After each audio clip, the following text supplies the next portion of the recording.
안녕하세요. 같이 기도드리겠습니다. 우주 만물을 창조하시고 지금도 살아서 인간 역사를 주관하시는 아버지 하나님 감사합니다. 죄로 말미암아 영원히 심판받고 지옥에 갈 수밖에 없던 저희를 구원해 주시고 하나님 계신 천국에 들어갈 수 있는 산 소망을 허락해 주심에 진정으로 감사드립니다. 또한 구원받은 이후에도 늘 저희와 함께 하시며 하나님의 말씀으로 교훈해 주시고 한 피 바다 한 몸 이룬 사랑하는 형제 자매들 사랑과 교제 가운데 신앙생활할 수 있도록 우리를 인도해 주심을 감사드립니다. 우리 각 사람이 주님 앞에 귀히 쓰임 받을 수 있도록 우리 안에 합당치 못한 것들 말씀으로 일깨워 주시고 버리게 도와주시옵소서. 우리 마음속에 있는 방탕한 마음과 또 게으르고 나태한 마음들 하나님 앞에 버릴 수 있도록 도와주시고 주님 앞에 열심을 품고 주님 오시기 얼마 남지 않은 이 역사의 마지막 때에 하나님이 우리에게 맡겨주신 그 사명을 잘 감당할 수 있도록 하나님께서 우리의 마음과 생각을 주장해 주시기를 간절히 기도드립니다. 부족한 저희들에게 하나님의 지혜와 또 사랑과 능력을 더하여 주시고 우리 주변에 이뤄진 많은 불쌍한 영혼들에게 하나님의 말씀을 담대히 전할 수 있도록 도와주시옵소서. 오늘은 주일을 맞이해서 이렇게 한자리에 모였습니다.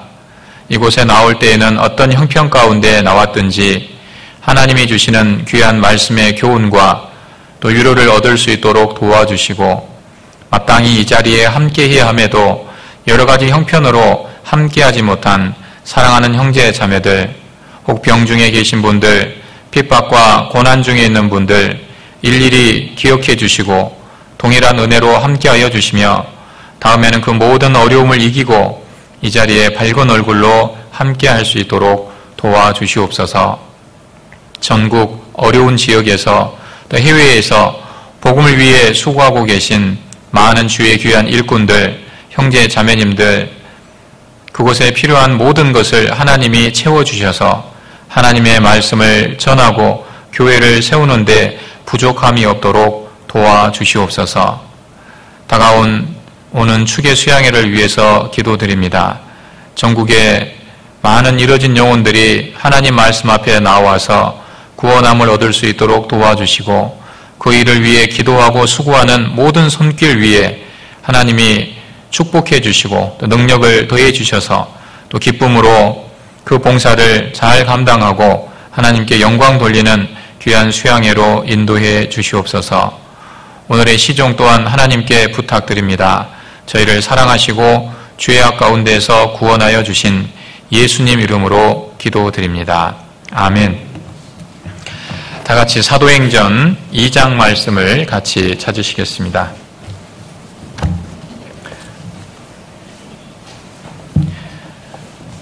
신약성경 사도행전 2장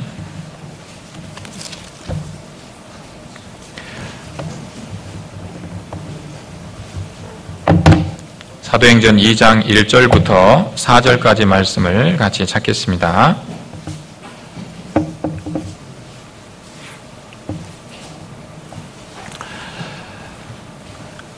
사도행전 2장 1절부터 4절 찾으셨으면 천천히 같이 읽겠습니다. 오순절 날이 이미 이름에 저희가 다 같이 한 곳에 모였더니 호련히 하늘로부터 급하고 강한 바람 같은 소리가 있어 저희 앉은 온 집에 가득하며 불의 혀같이 갈라지는 것이 저희에게 보여 각 사람 위에 임하여 있더니 저희가 다 성령의 충만함을 받고 성령이 말하게 하심을 따라 다른 방언으로 말하기를 시작하니라. 주님 안에서 평안하셨습니까? 네, 벌써 이제 9월 셋째 주에 접어들었네요. 이제 하반기를 향해서 이제 연말을 향해서 가고 있는데 참 우리는 수양회가 끝나야 이렇게 좀 하반기라는 느낌이 좀 들죠. 세상에서는 6개월이 이렇게 반기인데요. 우리는 이제 수양회가 끝나면은 이제 하반기. 근데 이 수양회 끝나고 보면은 사실 몇 달이 안 남지 않습니까? 그러다 보니까 정말 시간이 빨리 간다는 느낌이 들고요. 또 이런 이제 올해도 연말 또 마지막을 또 생각하면서 하반기다 생각하니까 올 초에 하나님 앞에 마음에 서운하고 기도했던 많은 일들이 있을 텐데 내가 지금 그것을 잘 이루고 있는가 이렇게 돌아보는 또 그런 생각도 해보게 됩니다. 아까 암송도 이렇게 하셨는데 마음에는 원이로되 육신이 약하도다. 그래서 시험에 들지 않게 깨어있으라고 말씀하셨는데 참 올 초 동계수련회 말씀을 들으면서 올 한 해 어떻게 살아야겠다 개인적으로 다짐하고 또 서운하고 시작하셨을 텐데 지금 어떻게 잘 진행되고 계신지 모르겠습니다. 남은 몇 개월 동안 다시 또 초심으로 돌아가서 혹 부족한 부분들이 이제 있었다면 남은 시간 동안 또 최선을 다해서 주님이 주신 그 목표를 이룰 수 있도록 또 힘있게 살았으면 좋겠습니다. 함께 읽으셨던 이 사도행전 2장 말씀은 유명한 오순절 성령 강림에 관한 말씀입니다. 예수님이 이 땅에 계실 때 제자들에게 약속해 주신 것 중에 하나가 내가 지금은 너희와 이렇게 함께 있지만은 조금 있으면 나는 아버지께로 올라간다. 이 세상을 떠나서 성부 하나님께로 간다는 뜻이죠. 그러면 제자들은 이 세상에 예수님이 계실 때에는요, 예수님의 말씀을 듣고 예수님을 의지하면서 그렇게 살았는데 이제 주님이 없어지면 우리는 누구를 이제 의지하고 사나? 근데 예수님께서 그때 약속을 해주신 것이 바로 이 성령이죠. 나는 아버지께로 떠나가지만 내가 가고 나면 보혜사 성령이 오실 것이다. 그분이 너희에게 오셔서 내가 너희에게 말한 모든 것을 생각나게 하시고 또 영원토록 너희와 함께 계시면서 너희에게 필요한 모든 것을 도와주실 것이다. 이루어 주실 것이다. 이 성령이 오실 것을 약속해 주신 거예요. 그래서 이 제자들은 예수님이 십자가에서 죽으시고 부활하시고 나중에 승천하신 이후에 이 약속하신 성령이 오시기를 기다리고 있었습니다. 예루살렘에 너희는 그 성령이 오시기까지 이 예루살렘을 떠나지 말라. 이 성에 유하라. 라는 그 말씀대로 예루살렘의 마가의 다락방에 모여가지고요. 그 성령이 오시기를 간절히 기도하고 있었습니다. 드디어 오순절날에 이르러서 예수님이 약속해 주셨던 그 성령이 제자들에게 임했던 겁니다. 이 사도행전 2장 이 모습은 바로 이 제자들에게 성령이 임하는 그 모습을 아주 자세히 묘사하고 있는 그 말씀이라고 할 수 있습니다.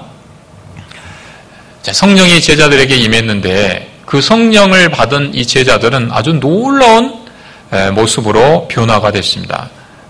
그 당시에 많은 여러 나라에 있던 유대인들이 오순절을 지키기 위해서 예루살렘에 모여있는 그런 상황이었는데 그들에게 성령을 받은 이 제자들, 특히 베드로 같은 사람, 성령을 받은 이후에 하나님의 말씀을 선포하기 시작합니다. 근데 이 베드로는요, 이스라엘 사람 아니겠습니까? 이스라엘 사람이기 때문에 이스라엘 말로 분명히 하나님 말씀을 전했을 거예요. 근데 듣는 사람들은 아주 놀랍게도 자기 나라 말로, 자기가 태어난 그 지역에서 들은 자기 쓰는 그 말로 그 하나님의 말씀이 들리기 시작한 거죠. 이건 이제 기적이라고 할 수 있습니다. 어찌미뇨 저 사람은 갈릴리어고 베드로인데 어떻게 우리가 태어난 그곳의 말로 이 하나님의 말씀이 들리냐. 놀라운 기적이 일어난 겁니다. 이 말씀을 들은 그 당시 사람들이 하루에 3,000명이 구원받는 아주 이 놀라운 성령의 역사가 나타났던 것이죠. 자, 이 오순절 성령 강림 사건은 아주 놀라운 기적입니다. 성령을 받은 사람 속에 어떤 일들이 일어나는지를 우리에게 교훈해 주시는 말씀이 바로 사도행전의 성령 강림 말씀이다라고 할 수 있을 겁니다. 여러분, 성령을 받은 사람 속에는 아주 놀라운 일이 벌어지는 겁니다. 제자들이 초자연적인 기적으로 외국어를 하기도 하고 또 병을 고치기도 하고 죽은 사람을 살려내기도 하고 이런 일을 했던 것처럼 이 성령을 받은 사람 속에는 엄청난 변화가 생길 수 있다는 것이죠. 그래서 구원받은 사람은 반드시 이 성령에 대해서 알아야 된다라고 성경은 말씀합니다. 단순히 우리가 지옥 갈 죄인이었다가 천국 갈 사람으로 바뀌었다. 여기서 끝나면 안 됩니다. 그것도 감사하지만은 구원받은 사람에게는 성령이 계시고 이 성령으로 말미암아 우리가 기동하여 살고 또 하나님의 능력을 행할 수 있다는 사실을 우리가 반드시 알아야 되는 겁니다. 그래서 구원받은 사람이 성령에 대해서 모르고 산다라는 거는요, 뭐고 같냐면 매달 이게 자기 월급 통장을 들고, 요즘 이제 월급들이 다 넉넉하지가 않잖아요. 늘 이렇게 이 바닥이 날까봐 조마조마 아껴서 이제 쓰고 있는데 사실은 수백억 원이 저금되어 있는 재산이 자기한테 있는 거예요. 그런데 그걸 모르고 매달 그 마이너스 통장만 붙들고 조마조마하면서 사는 그런 사람과 똑같다라는 거죠.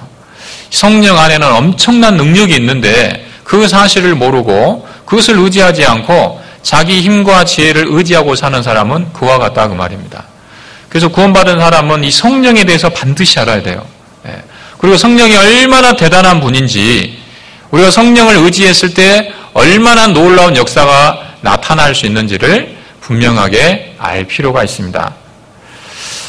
자, 그런데 이 성령은 하나님의 영은 살과 뼈가 없으되 그랬잖아요. 눈에 보이지 않습니다. 잘 눈에 보이지 않는, 눈에 안 보이죠. 잘 안 보이는 게 아니라 영이기 때문에. 그런데 이 성령이 어떤 존재인지 하나님이 우리에게 설명해 주시기 위해서 이 사도행전에 이 성령을 비유해서 말씀하고 있습니다. 자, 뭐라고 비유하셨는지 보시면요. 다시 1절부터 보시면은 오순절 날이 이미 이름에 저희가 다 같이 한 곳에 모였더니 호련히 하늘로부터 급하고 강한 바람 같은 소리가 있어 그랬죠. 이 성령은 여기 비유하시기를 바람 같다라고 말씀한 겁니다. 바람. 그리고 3절에 보시면 불의 혀같이 갈라지는 것이 저희에게 보여 그랬죠. 성령은 바람과도 같고 또 성령은 불과도 같다라고 말씀하신 내용이에요. 이 바람, 성령을 바람 같다고 하셨는데 이 바람은 또 그냥 바람이 아니죠. 앞에 강한 바람이라고 하는 수식어가 붙어 있습니다. 그리고 또 급한 바람 되어 있죠. 급하고 강한 바람 되어 있죠. 성령은 바람인데 또 급한 바람이라는 거예요. 그리고 불의 혀 같다. 불이 갖고 있는 또 특성들이 있습니다. 불은 주변의 사람들을 따뜻하게 하는 힘이 있고 또 불은 무엇이든지 다 태워서 재로 만들 만큼 아주 강력한 또 힘이 있습니다. 어떤 장애물도 막을 수 없는, 그게 바로 이제 불이죠. 성령이 가지고 있는 여러 가지 특성들을 우리가 잘 이렇게 평소에 볼 수 있고 경험할 수 있는 것으로 비유를 해 주신 겁니다.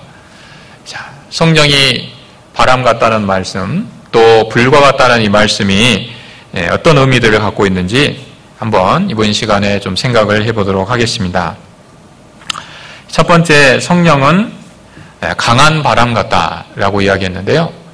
강한 바람이라는 말은 성령을 받은 사람 속에 나타나는 아주 강력한 역사, 엄청난 권능, 이런 것을 말하는 겁니다. 예수님이 승천하실 때 하신 말씀입니다. 거기 사도행전 1장 8절 보시면요. 1장 8절에 보시면 예수님이 승천하시면서 하신 말씀입니다. 자, 같이 한번 읽어보실까요?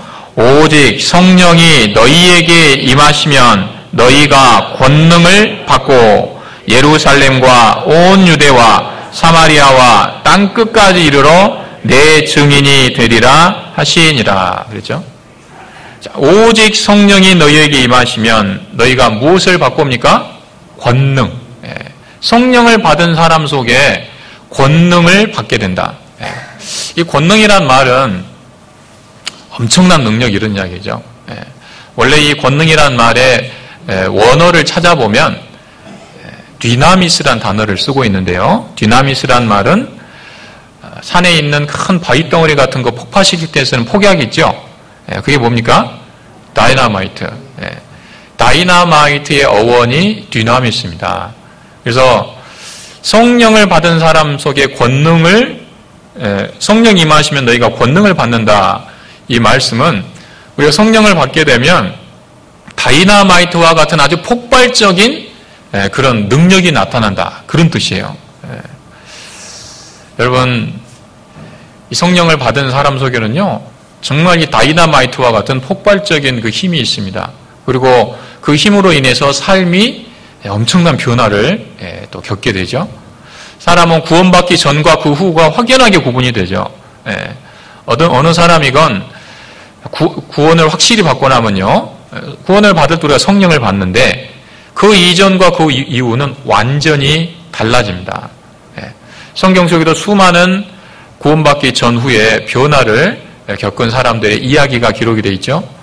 신약성경 14권을 기록했던 사도 바울은 원래는 사울이었잖아요. 교회를 핍박하고 잔해하고 예수님을 만나는 그 순간까지 예수님 믿는 사람들 잡아 죽이기 위해서 다메섹 도상으로 가는 그 도정이었습니다. 근데 거기서 주님을 만나가지고요, 그 다음에 사람이 바뀌었는데 완전히 이제는 자기가 핍박하던 그 그리스도, 그 복음을 전하다가 나중에는 핍박을 받고 로마에서 목 잘려서 죽는, 순교까지 당하는 그런 사람으로 바뀌었잖아요. 무엇이 사도 바울을 사울에서 그 위대한 사도 바울로 바꾸어 놨냐라는 거죠. 그건 사람의 힘이 아닙니다. 인간적인 가르침이나 어떤 정성이나 그런 것으로 사람이 바뀐 것이 아니죠. 그래서 바로 성령, 하나님 안에 있는 그 성령이 사도 바울에게 그 놀라운 삶의 변화를 나타내게 된 겁니다. 또 이 성경뿐만 아니라 기독교 역사 가운데에도 구원받기 전과 후가 완전히 달라진 수많은 그런 증인들이 있죠. 우리가 집회 때 자주 배우는 배너의 저자 루 웰리스라는 사람. 이 사람도 원래는 하나님을 믿지 않던 무신론자였습니다. 근데 상당히 똑똑한 사람이었던 것 같죠. 그래서 그 좋은 머리를 가지고 내가 이 세상을 깜짝 놀라게 할 책을 하나 써야 되겠다. 연구하던 차에 누군가가 이 세상에 많은 사람들이 하나님을 믿고 성경을 믿고 있으니까 그 사람들이 믿고 있는 성경, 그것은 다 거짓이고 그들이 믿고 있는 하나님은 존재하지 않는다. 이런 내용의 책을 쓰면 세상을 깜짝 놀라게 할 수 있지 않겠냐. 이런 이야기를 듣고 그런 책을 쓰기 시작했죠. 근데 책을 쓰려다 보니까요, 자기가 반박하려고 하는 그 성경에 대해서 연구하지 않을 수 없게 되지 않겠습니까? 그래서 성경을 읽고 연구하게 됐습니다. 그러다가 첫 번째 이제 페이지를 쓰고요, 두 번째 페이지를 쓰고 또 성경을 연구하고 그러다 보니까 아무리 성경을 반박하려고 잘못된 증거를 찾으려고 해도 성경에서 증거를 찾을 수가 없는 거예요. 결국은 자기가 쓰는 책 접어놓고요, 성경을 본격적으로 배우기 시작했습니다. 그러다가 이 사람이 성경 속에 확실한 진리를 통해서 구원을 받아버린 거죠. 그 다음부터는 이전에 쓰려던 책 쓸 수 있습니까? 쓸 수가 없죠. 붓을 꺾고 새로운 책을 쓰기 시작한 거예요. 그게 바로 베너입니다.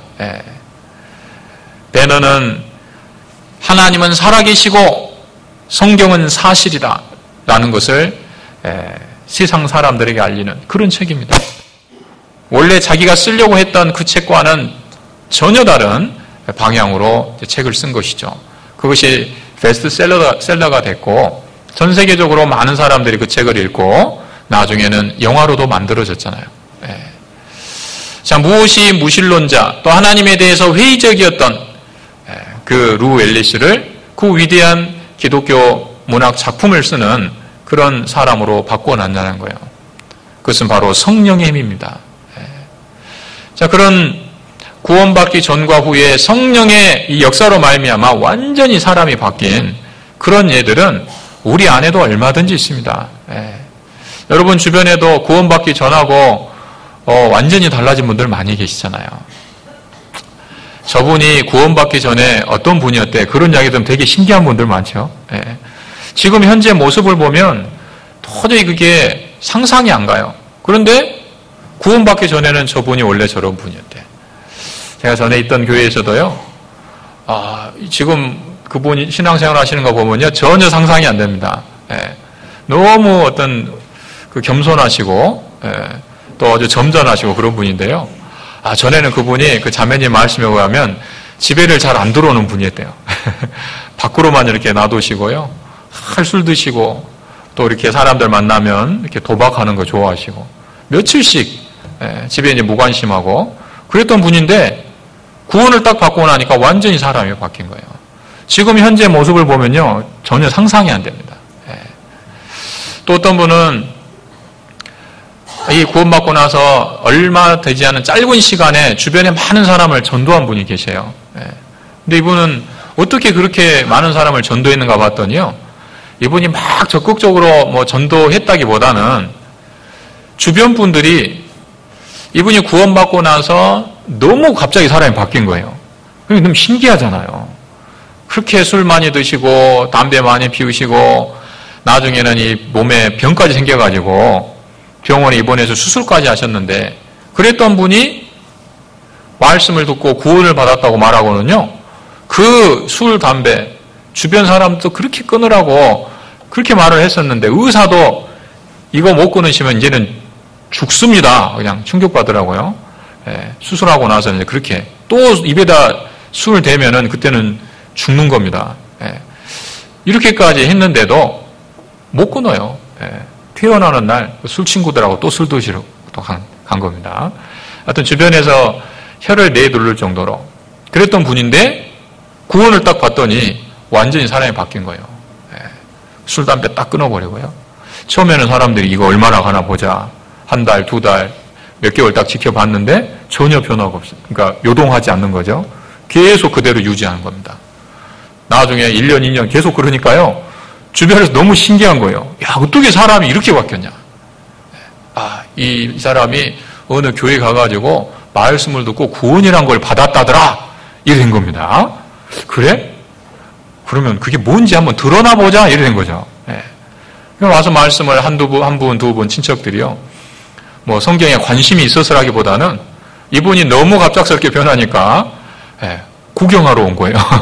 이 말씀 어떤 말씀인가? 도대체 어떻게 사람이 이렇게 일주일 그렇게 말씀 듣고 바뀌냐?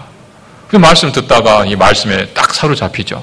확실한 증거가 있고 사실이라는 분명한 하나님이 성경의 사실이라는 증거들이 나타나니까요. 이제 한 분, 두 분 말씀 듣고 구원을 받아가지고 그 짧은 시간에 굉장히 많은 사람들이, 가족들이 이제 신앙생활을 하게 되는 그런 일이 이제 있었거든요. 자, 이게 아무리 생각해도 이건 인간적인 힘으로 할 수 있는 게 아니잖아요. 누가 돈 몇 푼 주어준다고 그렇게 가서 말씀 듣고 사람이 그렇게 바뀔 수 있겠습니까? 무엇을 위해서요? 이 세상에 어떤 것으로도 사람을 그렇게 바꿔놓을 수 있는 힘은 없는 겁니다. 그러나 하나님의 성령, 이 하나님의 능력은 정말 놀라운 거예요. 사람을 그렇게 바꿔놓는 겁니다. 성령은 강한 바람이라고 하셨거든요. 강한 바람. 여러분, 이 장흥도에 바닷가가 있습니까?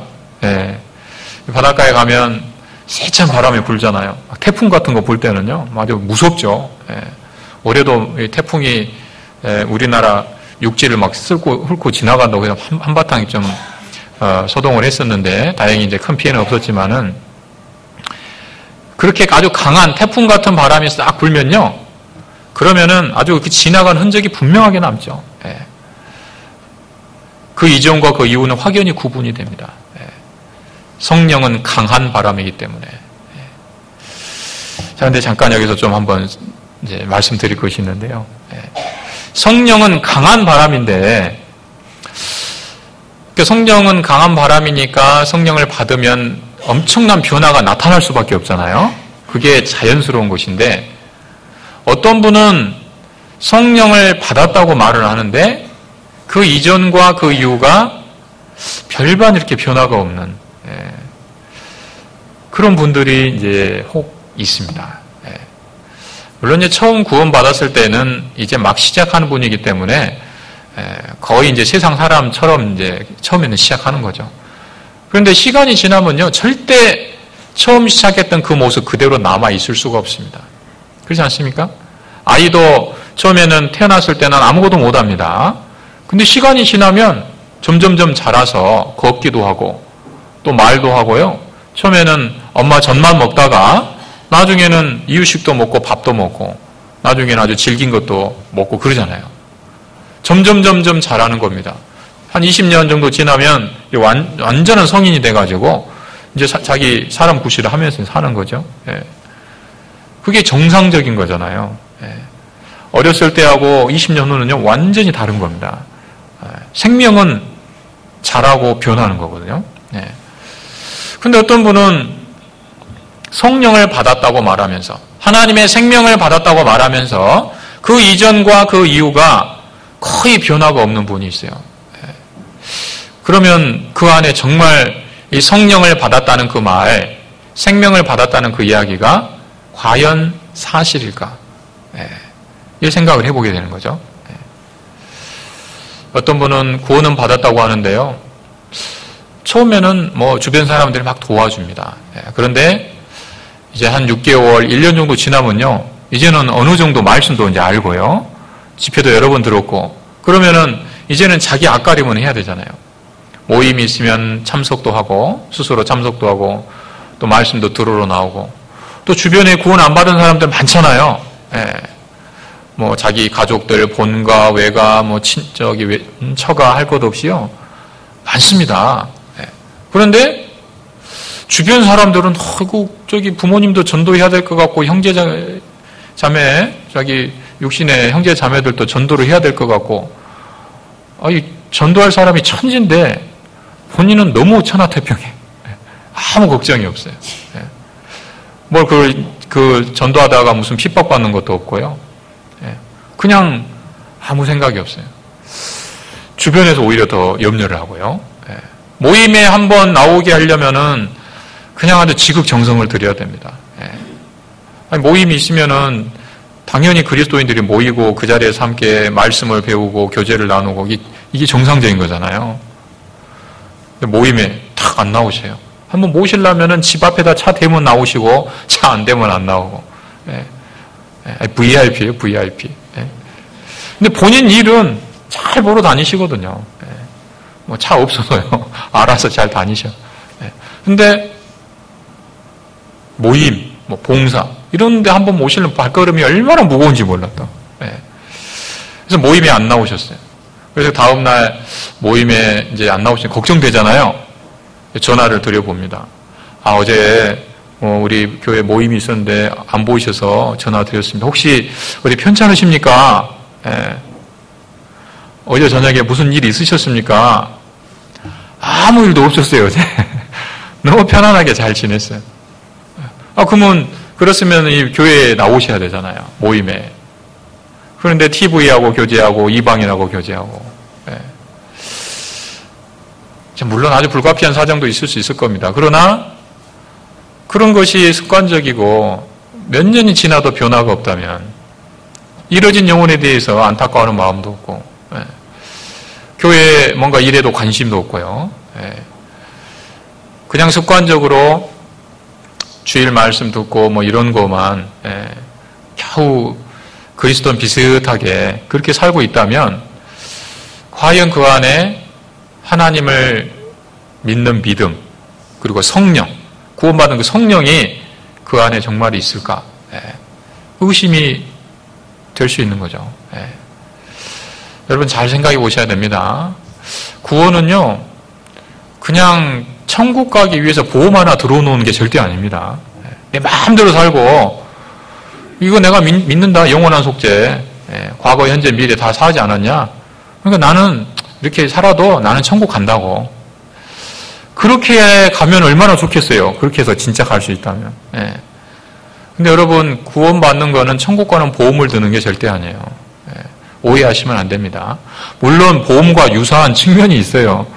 우리 영원한 속죄를 받았다는 측면에서 또 우리가 어떤 죄를 지어도 그 죄까지 하나님이 다 용서해 주셨다는 비슷한 측면이 있지만 절대 보험 같은 게 아닙니다.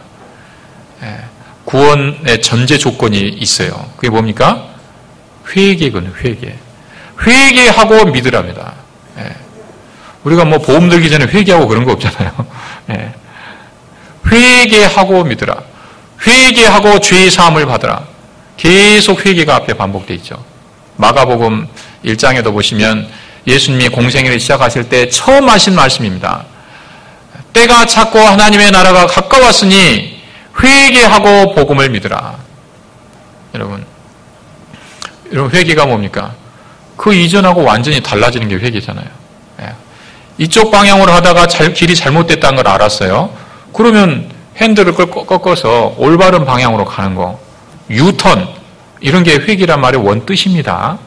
내 인생길에서 유턴을 하라는 거예요. 잘못된 방향으로 살아왔으니까 돌이키고 제대로 된 방향으로 가라는 겁니다. 그게 회개입니다. 구원받기 전과 후가 분명히 달라야 돼요. 회개하고 믿어야 됩니다.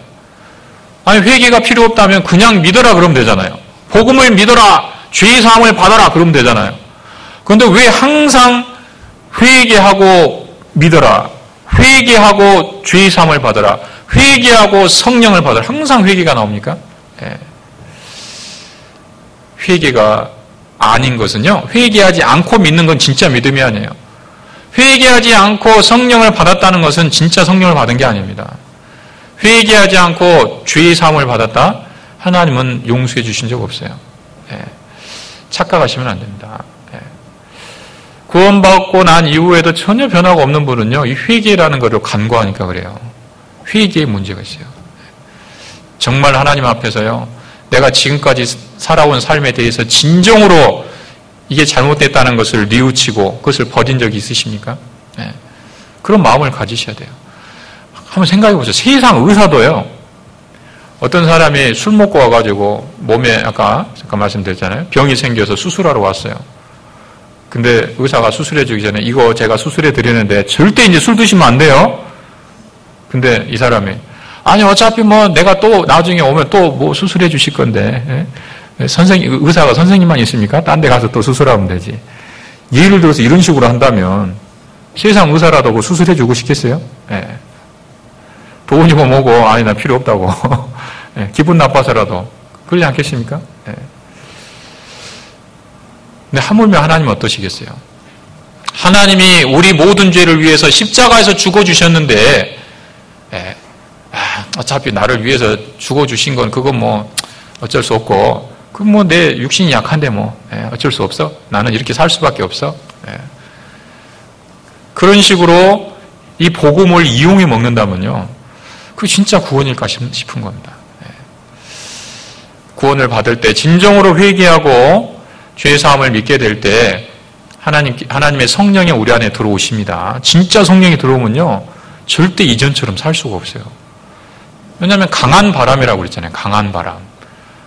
아까 강한 바람은 지나가는 흔적이 남다고 했죠. 태풍이 불면요, 뭐 가로수도 뽑히고 간판 같은 것도 다 날아가 버립니다. 지붕도 막 뜯기고요. 요즘도 지금 미국에 허리케인 온다고 지금 다 대피하라고 100만 명이 막 지금 대피하고 막 지금 아주 지금 난리 법석을 하고 있는데요. 강한 바람은 흔적이 분명히 남는 거예요.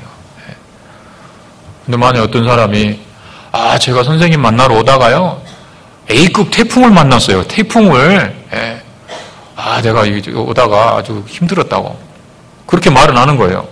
근데 딱 봤더니요, 태풍 만났다는 사람이 옷에 비 한 방울 안 젖었어요. 우산을 쓰고 왔는데 우산이 멀쩡해. A급 태풍, 초속 60m짜리 바람. 예? 태풍을 만났다는데요. 비 한 방울 안 젖고 우산도 멀쩡하다. 이 사람이 태풍 만난 거예요? 안 만난 거예요? 예. 거짓말이죠. 그렇지 않습니까? 어떻게 그 A급 태풍을 뚫고 왔는데 아무 문제가 변화가 없을 수가 있습니까? 예.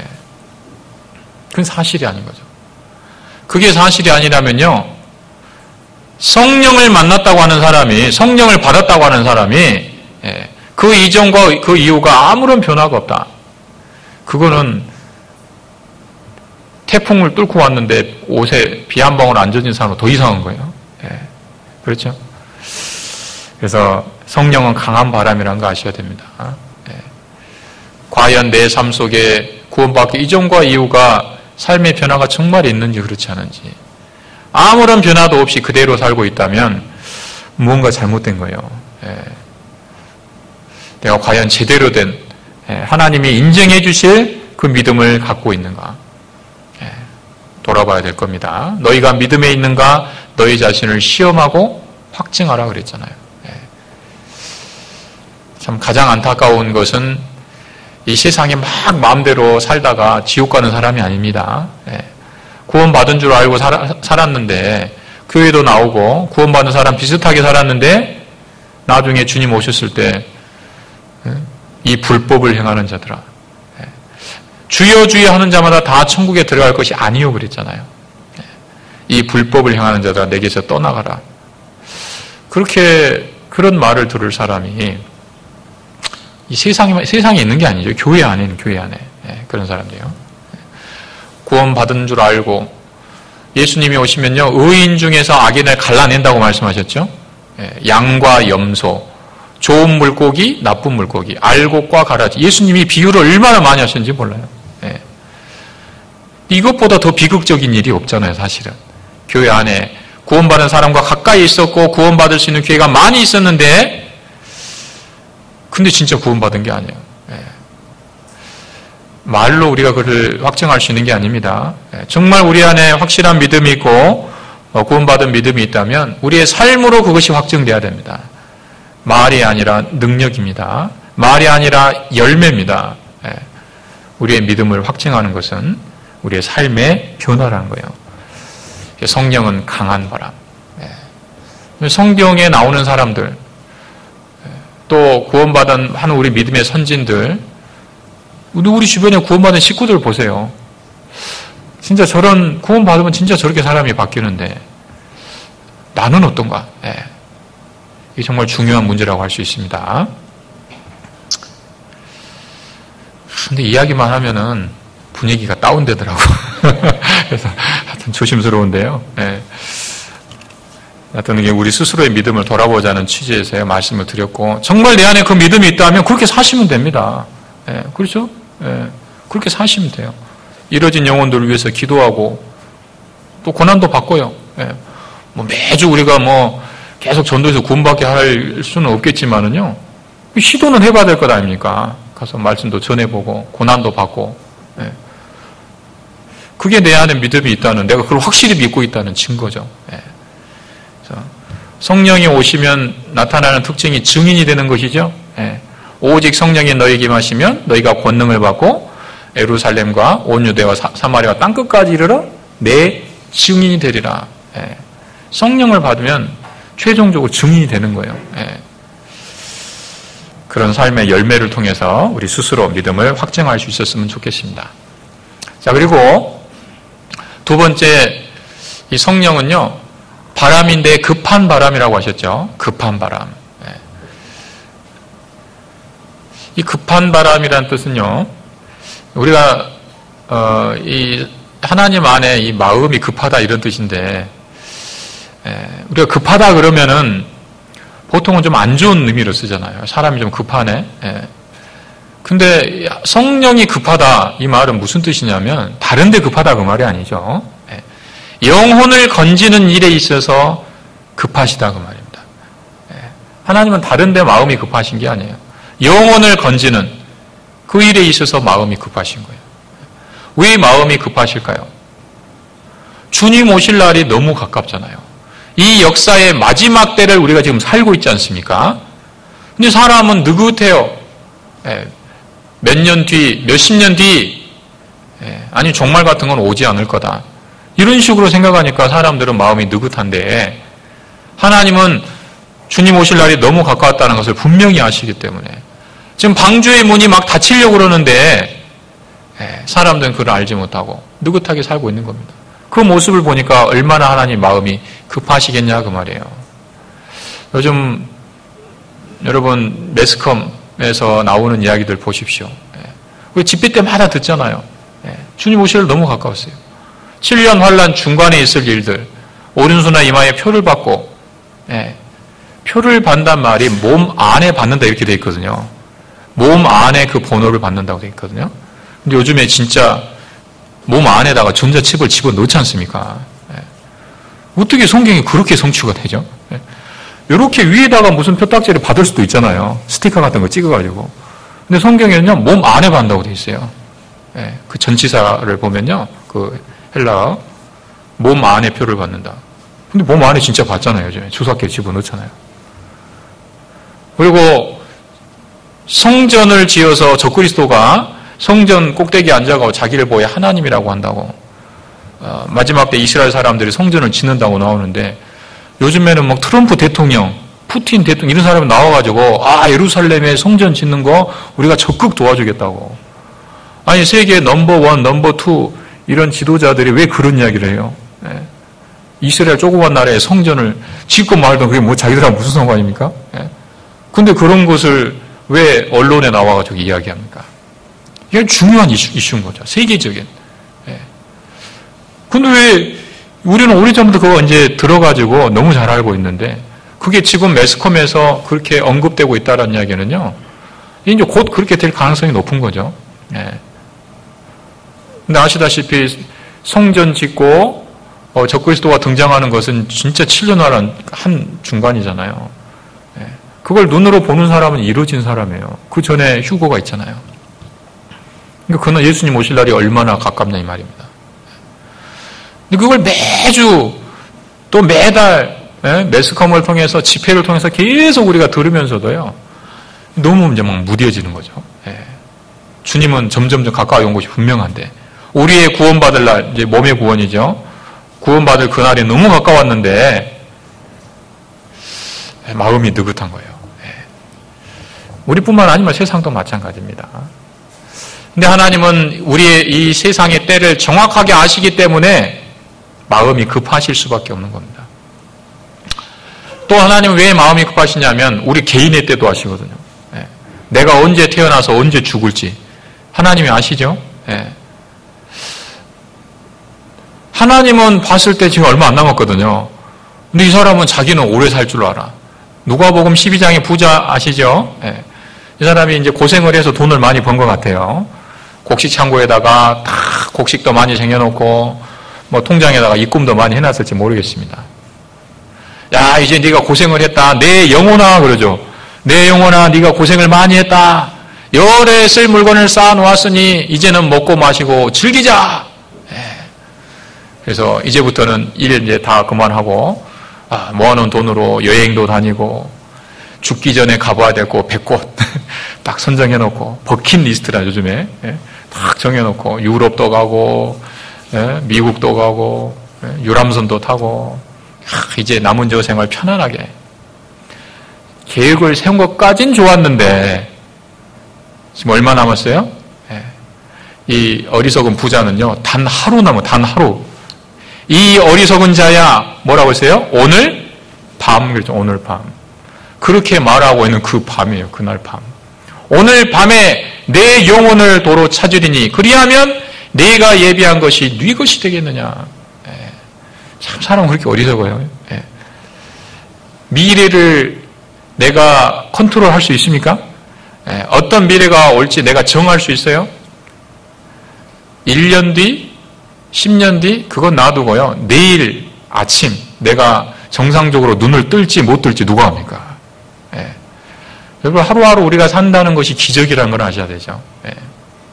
기적입니다. 기적. 하루에도 사람이 죽을 수 있는 가능성이 1000가지가 넘는 거 아시죠? 내가 지금 오늘 이렇게 살아있다라는 것은 어제요, 여러분이 그 1000개 화살을 피하신 거예요. 예. 용케도 잘 피해서 살아남으셨네요. 예. 자, 기적이라니까요, 진짜. 밤새 안녕. 예. 요즘 뭐 하도 사람들 스트레스 많이 받아가지고 돌연사 이런 거 중상 많죠. 심장마비. 40대 돌연사 아주 가끔 이제 매스컴에 나오는데요. 예. 나이가 어린 사람이건 많은 사람이건요. 내가 지금 건강한데 그런 거 그렇게 중요하지 않아요. 뭐, 교통사고 나면 뭐 방법이 있습니까? 예. 그런데도 사람들은 느긋해. 근데 하나님은 우리의 그 기한을 아시기 때문에 마음이 급할 수가 없어요. 급할 수밖에 없습니다. 쟤 저러면 안 되는데 왜 저런 말을 하지? 왜 저런 생각을 하지? 예. 오늘 구원 안 받으면 지옥 갈 건데 마음이 급하실 수밖에 없습니다. 여러분, 그 골든 타임이라는 거 아시죠? 골든 타임. 예. 생명을 건지기 위해서 정해진 시간입니다. 예. 그 시간을 넘기면 죽어요. 예. 심장마비 골든 타임 얼마입니까? 30분. 30분 안에 가서 다시 뛰게 못하면요 죽는 거예요. 예. 뇌졸중. 제가 TV에서 보니까요 3시간이 골든 타임이라고 하더라고요. 물론 이제 사람에 따라 좀 틀릴 수 있습니다. 3시간이 넘어가면요 거의 죽고 살아도 아주 심각한 후유증이 남죠. 예. 그게 골든 타임입니다. 여러분, 사람의 생명을 건지는데 골든 타임이 있겠습니까? 없겠습니까? 당연히 있죠. 예. 사람의 생명 건지는데 골든 타임이 있어요. 우리 영혼 건지는 데는요, 영혼을 건지는데도 이 골든 타임이 분명히 있습니다. 예. 의사들은 골든 타임이 있다는 걸 알기 때문에 생명을 건지기 위해서 마음이 얼마나 급한지 몰라요. 요즘에 좀 그 유명한 의사 한 명 있죠. 그 수원 쪽에 외상 권역센터인가 이렇게 외과 의사 같은데요. 사람이 이제 사고를 당하면 빨리 치료를 해야 되잖아요. 그 시간을 넘기면 죽기 때문에 이 사람은 헬기 타고 막 이동이 헬기 타고. 예. 그래서 쫙 이동면 지방 같은데 사고 나면은요 서울까지 오다가 죽잖아요. 잘못하면. 그러니까 자기가 가요. 예. 헬기 타고. 헬기를 어디 착륙할 데가 없으니까요. 공소울 운동장 같은 게 착륙해. 거기서 이 환자를 오게 해가지고 오자마자 수혈합니다. 혈액형 검사할 시간도 없어서 무조건 O형을 넣는다더라고요. O형은 다 맞으니까. 예. 그 정도로 이제 시간을 아끼려고 하는 거죠. 막 무조건 이제 투입하고 심장 마사지하고 헬기 타고 오면서요. 왜 그래요? 그 시간을 놓치면 죽는 거예요. 예. 급할 수밖에 없죠. 근데 그게 정상이잖아요. 우리가 생명에 대해서는 의사가 그렇게 최선을 다해주기를 바라잖아요. 누구든지. 예. 근데 영혼 건지는 문제는 어떻습니까? 예. 자, 여러분, 이 육신의 생명이 중요할까요? 영혼이 중요할까요? 이건 말할 필요가 없는 거잖아요. 육신의 생명은 길어야 한 100년 정도 가는 겁니다. 예. 근데 이 영혼은요, 그야말로 영원히 가는 거죠. 예. 발음도 비슷하죠. 영혼, 영원. 예. 영원히 가는 거예요, 영원히. 비교 자체가 불가능한 겁니다. 예. 근데 육신의 생명을 건지는 의사도 그렇게 열정을 다하고, 예, 마음이 급해가지고 그렇게 하는데, 영혼 건지는 문제는 너무 느긋해요. 예. 대부분 전도 받는 사람이 이제 느긋하죠. 예. 뭐 이번 아니면 다음에 가면 되지 뭐. 이번 수양이 아니면 다음 수양에 가지 뭐. 막 이제 미루고, 예. 그 다음이 올지 안 올지 누가 합니까? 근데 또 잘못하면 전도하는 사람도 느긋해질 수 있어요. 이번에 아니면 다음에 또 될 수 있겠지. 예, 아유, 이번에는 내가 이래저래 바쁘고, 제가 그러니까 다음 기회를 보자고. 쉽게 포기하고 미뤄버려요. 근데 다음에 그렇게 할 수 있으면 얼마나 좋겠어요. 근데 그 다음이 안 올 수도 있다니까요. 제가 수양회 때 이거 한번 경험했던 건데요. 어떤 자매님이 제가 은장회 쪽에서 상담을 하고 있을 때입니다. 예, 상담을 이제 하려고 딱 처음 이제 말씀 시작한 지 얼마 되지도 않았어요. 근데 이 자매님이 딱 나오셨어요. 봤더니 얼굴이 막 상기돼가지고 이렇게 나오신 겁니다. 말씀 시작한 지 5분밖에 안 됐는데. 왜 그러세요? 쭉 이제 이야기를 해주시는데, 이렇게 된 거예요. 이분이 원래 작년에 친정 아버지를 수양에 모시고 온 거예요. 전도를 하려고. 근데 이 아버지가 얼마나 강팍한 분인지 모릅니다. 그러니까 정상적으로 수양에 가자고 해가지고는 안 나설 뿐이에요. 그래서 거짓말을 한 겁니다. 아버지 저기 좋은 데 있어요. 네, 맛있는 것도 드시고 거기 관광도 하시고 이렇게 하시자고. 그렇게 해서 짐 싸가지고 이제 오시게 한 겁니다. 버스 타고 올 때까지는 이분이 눈치를 못 챘어요. 놀러 가는 줄 알고 이제 가신 겁니다. 근데 버스에서 딱 내리니까 공주 수양관이잖아요. 그때부터 이제 난리가 난 겁니다. 예? 여기가 어딘데 나를 여기를 데리고 와가지고 니은 욕하면서요. 예. 예? 이 아버지가 난리가 난 거예요. 막 집에 간다고. 예? 집에 간다고. 근데 하여튼 그래도 옆에 있는 형제 자매들이 막 달라붙어가지고요. 얼레고 달래고 그렇게 해서 겨우겨우 일단은 거기 이제 은장의 집회 장소에 앉혀놨어요. 근데 마음은 막 부글부글 끓고 있는 거예요, 지금. 그 상태로는 하나님 말씀 들어도 이게 잘 안 되잖아요. 그러니까 그때 이제 말씀을 전하시는 강사 목사님이 딱 나오셔가지고요. 네. 그런 분들이 한두 분이 아닙니다. 사실 공주 수양회에 가보시면요. 여러 분이 계세요. 그냥 말씀을 전해가지고는 안 되겠으니까 일단은 마음을 좀 여는 이야기들을 좀 하시잖아요. 네. 화를 좀 푸실 수 있도록. 어르신들 여기까지 오시느라고 너무 고생이 많으셨습니다. 그런데 이곳에 오신 분 중에는 평소에 이 성경에 관심이 있어서 오신 분도 계시겠지만은 여러분 자녀가 또 주변에 있는 분들이 하도 가보자고 해가지고 빗조르듯이 졸라가지고 오신 분도 계실 겁니다. 어떤 분은 좋은 데 가자고 거짓말 해가지고 속아서 오신 분도 계실 거라고. 하여튼 어떻게 오셨던지 잘 오셨습니다. 5주 가면 여러분 자녀분이 거짓말까지 해서 좋은 데 가자고 그렇게까지 해서라도 여러분을 여기까지 모시고 왔겠습니까? 여러분을 모시고 온 데에는 분명한 이유가 있습니다. 이번에 하나님의 말씀을 잘 들어보시면은 사람이 구원받고 천국 가는 일이 있습니다. 어렵게 오셨더라도 이왕 오셨으니까 조금만 참으시고 3박 4일 길지 않습니다. 말씀을 잘 경청해 주시기 부탁드립니다. 아무튼 간곡하게 말씀을 하신 거예요. 그리고는요 한마디를 딱 덧붙이셨습니다. 뭐라고 하셨냐면 잘 들어주시기 부탁드립니다. 그러면서 어떤 분에게는 이번 수양회가 마지막이 될지도 모릅니다. 딱 그러신 거예요. 근데 지금 맞는 얘기잖아요. 어르신들이기 때문에 이번 수양회가 마지막이 될지도 모릅니다. 그 말씀을 하신 거예요. 간곡하게 잘 들어주십시오. 근데 이 할아버지는요 강사가 그 말을 하든지 말든지 쳐다도 안 봐요. 막 부글부글 끓고만 있는 거예요. 막 나가려고만 하고. 그래서 따님이 첫째 시간, 둘째 시간 듣다 도저히 안 되겠는 거예요. 말씀을 전혀 안 들으니까요. 상담을 붙였어요. 상담하면 좀 나을 것 같아서. 상담도 마찬가지입니다. 바로 앞에 앉아있는데 목사님이요 안 봐요. 막 땅바닥만 보고 있고 한 5분 지나면 나 담배 피러 나간다고 그러고요. 이게 안 되는 거예요.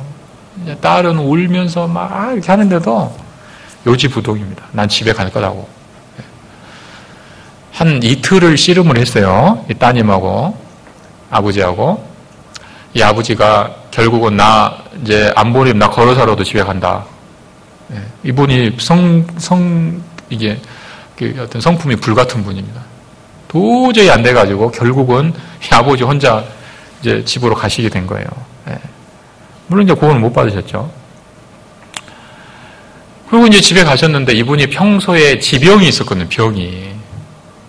수양회를 그렇게 가시고 몇 달 지나가지고요. 그 병이 악화가 된 거예요. 병원에 입원하셨습니다. 급속도로 악화됐어요.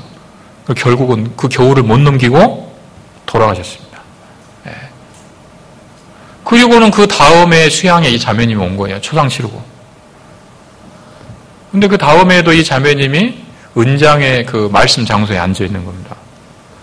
또 앉아 있는데 작년에 첫 번째 그 강사 목사님이 또 나오신 거예요. 우연히 그렇게 됐겠죠. 그래서 말씀을 하시는데 상황이 비슷하잖아요. 막 억지로 오시는 어르신들이 많이 계시지 않습니까? 작년하고 비슷하게 말씀을 시작하신 겁니다. 어르신들 얼마나 고생이 많으셨습니까? 여기 오신 분 중에는 평소에 말씀에 관심이 있어서 오신 분도 계시겠지만 억지로 오신 분도 계실 겁니다. 또 오조가 몇 가지 모시고 왔겠습니까?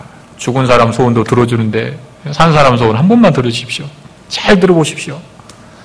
그런데 어떤 분에게는 이번 수양회가 마지막이 될지도 모릅니다. 그 말씀을 또 하신 거예요. 근데 그 말씀을 딱 듣는데요. 그 자매님, 자기는 뭐예요, 그게? 그게 현실이잖아요, 현실, 지금. 작년에 그 이야기를 들었는데, 자기 아버지가 그게 진짜 마지막 수양이지 않습니까? 이 자매님이 딱 그 이야기를 듣는 순간 막 마음에 심장이 막 뛰면서요. 더 이상 거기에 앉아있을 수가 없는 거예요. 아버지 생각이 나니까. 그래가지고 이제 강의장에서 나오셔가지고 상담하는데 이제 오신 거예요. 와서 쭉 이야기를 하시는데요. 저도 머리가 막 하얘지더라고요. 뭔가 위로를 해야 되겠는데 위로할 말이 생각이 안 나요.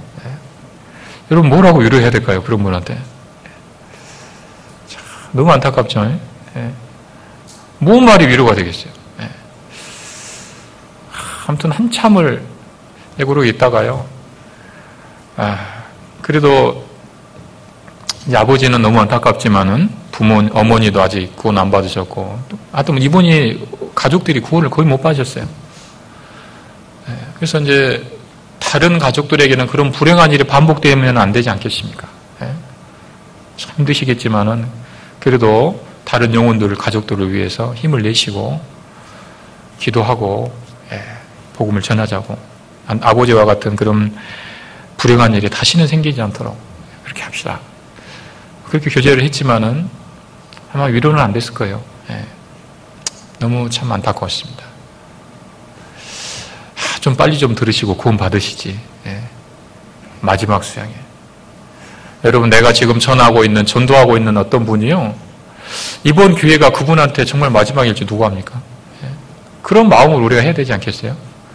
이건 뭐 과장된 이야기가 절대 아니에요. 이게 실제 일어난 이야기입니다. 어떤 분은 또 이런 경우도 있어요. 상담을 해달라고 요청을 받고 딱 갔는데 중환자실이에요. 중환자실 아시죠? 거기는요, 상담 시간도 한 10분? 10분 좀 많이 주는 거예요, 10분. 10분 동안 뭔 말을 해요? 하나님도 안 믿고 뭐 아무것도 모르는 사람인데. 거기서는 무슨 성경을 배워야 되는 목적, 무슨 성경의 사실인 근거, 뭐 이런 거 이야기할 시간 없습니다. 그죠? 그냥 막 선포하는 거예요. 성경은 사실입니다. 하나님은 살아 계십니다. 사람은 죽는 곳으로 끝이 아닙니다. 천국이 있고 지옥이 있습니다. 사람은 죄인이기 때문에 천국 못 갑니다. 그 죄 용서받고 가셔야 된다고. 근데 당신을 위해서 이 세상을 만드신 하나님이 당신이 받아야 될 죄값을 대신 치르셨다고. 당신 죄 때문에 대신 죽으셨다고 그 사실을 믿으셔야 됩니다. 그러면 천국 갑니다. 막 선포하는 거예요. 그죠? 그거 하기에도 50분은요, 부족해요. 막 그냥 하는 겁니다. 듣든지 안 듣든지. 그리고 나서 좀 반응을 보고 싶잖아요. 제가 드리는 말씀이요, 이게 들리시고 이거 믿어지시면은 손가락 이렇게 한번 좀 해보실래요? 안 돼요, 안 돼. 그거 못해요. 눈 한 번만 깜짝거려 보세요. 그것도 안 됩니다. 산소 호흡기 딱 꽂고 있는데요, 이거 빼면 죽는 거예요. 기계로 지금 살려놓은 거잖아요. 사실은 이 자연 상태에서는 살아있는 게 아니죠. 억지로 기계로 이렇게 연명을 하고 있는 건데, 거기서 손가락 깜짝거려 이게 안 되는 거예요. 이분이 이 말씀을 들었는지 받아들이는지 확인할 방법도 없습니다. 그냥 막 선포하고 나오는 거예요. 교회 있다 보니까 여러 번 이제 그런 경험이 있거든요. 그런 거 하고 나면요, 저도 마음이 좀 별로 안 좋아요. 그리고 뭔 생각이 드냐면, 좀 빨리 좀 듣지. 저 상태가 돼가지고 말씀을 듣냐고. 그 전에도 물론 이분이 여러 번 이야기했는데 그분이 완고하셔도 물론 안 되는 거죠. 조금 좀 더 빨리 듣지. 참 너무 안타까운 거죠. 여러분 이 골든 타임을 놓치시면 안 됩니다. 그래도 그분이 건강하고 총기가 있고 그럴 때요. 하루라도 빨리 전해야 됩니다. 아, 우리 아버지는 너무 강팍해요. 우리 어머니는 너무 강팍해요. 너무 관심이 없어요. 그래도 계속 시도하셔야 됩니다. 내 힘으로 안 되면요. 막 주변에 기도부터 하시고 신방도 좀 같이 가달라고 부탁도 좀 하시고 자매님들 또 젊은 또 자녀 친구들 오고 그러면은 또 좋아하시는 것도 있잖아요. 부모님들이 선물 사가지고 가서 막 이렇게 어깨도 주물러드리고 하여튼 뭔 수단과 방법을 써서라도요. 자꾸 찾아뵙고 권하고 그렇게 해야 됩니다. 가서 욕을 먹고 막 이렇게 맞고 막 그러더라도요. 핍박을 받더라도 차라리 욕 먹고 오는 게 나아요. 뭐뭇 하다가 시간만 허송세월 하느니 그러지 않습니까? 그러다 보면 강팍한 분도 마음이 열리는 수가 있어요. 되기도 합니다. 저도 이제 광주에서 은장회 집회하면은요 아주 비상 걸리죠. 뭐 교회 봉사하는 것도 비상이지만 전도하는 분들 이렇게 신방단인이라고요. 광주는 이제 이 전남 인근에 많잖아요. 연고 있는 분들이. 그래서 전남, 전북 요 정도는요 그냥 광주 시내라고 생각하고 막 돌아다녀요. 가서 계속 권합니다. 물론 뭐 다 오는 거 아니죠. 그래도 봄에 가고 가을에 가고 또 내년에 또 봄에 가고 가을에 가고 계속 하다 보면 얼굴도 좀 익히고 또 말도 좀 붙이게 되고 처음에는 막 쭉 내다보더니 방에서 내다보더니 그냥 가시라고 막 이런 분도 있어요. 문전박대도 그야말로. 근데 뭐 들어가서 이제 앉기도 하고 차도 한 잔씩 마시고 점점 그렇게 해서 어떤 분은 한 10년 그렇게 해가지고 은장에 집에 오신 분도 있어요. 그게 안 되는 게 아닙니다. 포기하면 안 되죠. 포기할 수 있습니까? 포기할 수 없는 거잖아요. 계속 해야 되는 거죠. 아무튼 특히 어르신들은 이 골든타임을 놓치면 안 됩니다. 언제 어떻게 되실지 모르잖아요, 사실. 그래서 급한 바람. 하나님이 마음이 급해요. 우리도 그 급한 마음이 있어야 되는 게 당연한 거죠. 급한 바람이다라는 거죠, 성령은. 그 다음에 세 번째, 성령은 불 같다 그랬는데요. 불은 따뜻하게 하는 그 성질이 있죠. 좀 있으면 이제 불이, 요즘 아직까지 조금 이제 좀 덥고 하는 것이 있는데, 좀 지나면 이제 불을 가까이 하는 것이 좋은 이제 그런 계절이 돌아옵니다. 불은 아무리 춥고 또 꽁꽁 얼어붙은 그런 것들도 다 녹일 수 있는 힘이 있잖아요. 성령이 불 같다라는 말은 성령을 받은 사람 속에 그 따뜻한 사랑이 있죠, 사랑. 아무리 주변에 강팍한 그런 것도 녹일 수 있는, 또 그런 것을 또 용납하고 받아들일 수 있는 그 따뜻한 사랑. 그게 성령이 불과 같다는 그 비유의 의미일 겁니다. 하나님은 우리에게 말씀하셨습니다. 너희는 서로 사랑하라. 새 계명을 주노니 너희는 서로 사랑하라. 우리한테 사랑하고 살라고 하시는 거예요. 근데 사랑을요, 나는 사랑하고 살아요. 우리 부모님도 사랑하고 우리 가족도 사랑하고 친구들도 제가 사랑한다고. 근데 하나님이 서로 사랑하라는 그 말씀은요, 우리가 생각하는 그런 인간적인 사랑을 말하는 게 아니에요. 부모가 자식을 사랑하고 또 이성 간에 서로 사랑하는 사람 사랑하고 그런 거 말하는 게 아닙니다. 그거는요, 누구나 다 하는 사랑이에요. 인간이라면. 그렇죠?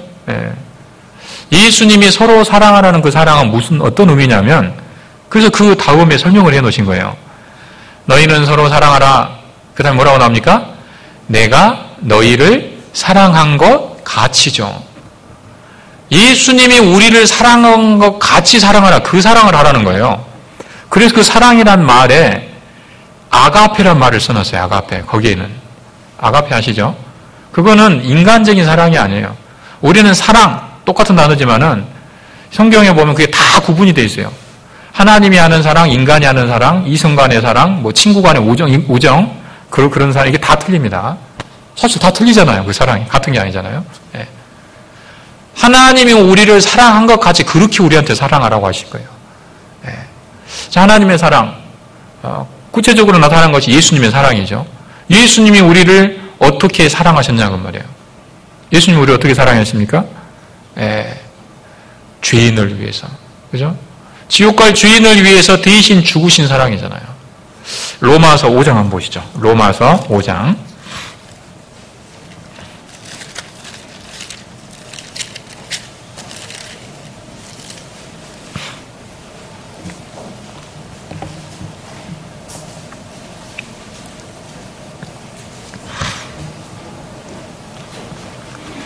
로마서 5장 7절 8절 같이 한번 읽으시겠습니다. 의인을 위하여 죽는 자가 쉽지 않고 선인을 위하여 용감히 죽는 자가 혹 있거니와 우리가 아직 죄인 되었을 때에 그리스도께서 우리를 위하여 죽으심으로 하나님께서 우리에게 대한 자기의 사랑을 확증하셨느니라. 의인을 위하여 죽는 자가 쉽지 않고, 쉽지 않단 말은 죽는 사람도 있다 그 말이죠. 소수지만 이 세상에도 의인을 위해서 죽는 사람들이 있습니다. 어떤 명분 있는 죽음. 예를 들어서 군인이 나라를 지키기 위해서 목숨을 바치죠. 또 소방관 같은 사람들도요, 불 끄다가 사람 구하다가 이렇게 죽는 사람들이 있죠. 순직이에요, 순직. 그런 분들이 있습니다. 뭔가 의롭고 명분 있는 그런 일을 위해서 죽는 사람들이 있는 거예요. 자, 그런데요, 이런 사람은 없어요. 여기 도둑놈이 있는데 이 사람 지금 죽게 생겼습니다. 당신이 이 사람 대신해서 죽으세요. 여기 아주 다른 사람 많이 죽이고 자기도 죽어야 되는 사형수가 있는데 이 사람 대신해서 당신이 죽으세요. 여기 인신매매범이 있는데 이 사람 지금 사형당하게 생겼으니까 당신이 대신 죽으세요. 그런데 죽을 사람이 있습니까? 본인뿐만 아니라 이 사람 죽어야 되는데 당신 아들 좀 대신 죽게 내주세요. 그건 더 안 되죠. 나도 그렇게 절대 죽을 수 없는데 내 아들을 어떻게 죽게 내줍니까? 그거 안 되는 거예요. 저 도둑놈이 지가 죄 지었으면 지가 죽어야지 왜 내가 죽냐고. 저 살인범이 자기가 죄 지었으니까 지가 죄값을 받아야지 왜 내가 대신 죽냐고. 그렇잖아요. 그죠? 세상에서는 의로운 일, 명분 있는 일을 위해서는 죽어도 죄인을 위해서 죽는 사람은 없다 그 말이에요. 근데 하나님의 사랑은 어떤 사랑이냐 그 말입니다. 8절에 나오죠. 우리가 아직 죄인 되었을 때에 그리스도께서 우리를 위하여 죽으심으로 그랬잖아요. 예수님은 누구를 위해서 죽으신 거예요? 죄인을 대신해서 죽은 거잖아요. 이게 얼마나 엄청난 사랑이냐 그 말이에요. 죄인들. 예수님은 의로운 사람을 위해서 죽으신 게 아니죠. 죄인들. 심지어 자기를 유혹하고 핍박하고 자기를 못 박아 죽이는 그 죄인들을 위해서 죽으신 그 사랑이에요. 그러니까 그 사랑을 말씀하셔놓고 실제 그 사랑을 예수님이 하셔놓고 우리한테 그 사랑을 하라고 하시는 거예요. 그게 너희는 서로 사랑하라 그 말씀 우리가 지키는 겁니다. 그 사랑을 해야 지키는 거예요.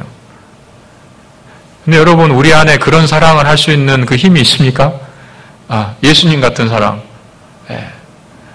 나를 비방하고 핍박하고 이런 사람들까지 사랑할 수 있는 사랑이 나한테 있냐고요. 사랑이 없잖아요.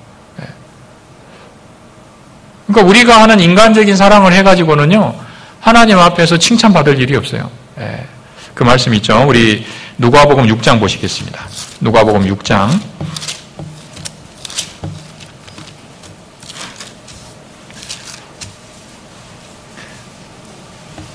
6장 27절 말씀.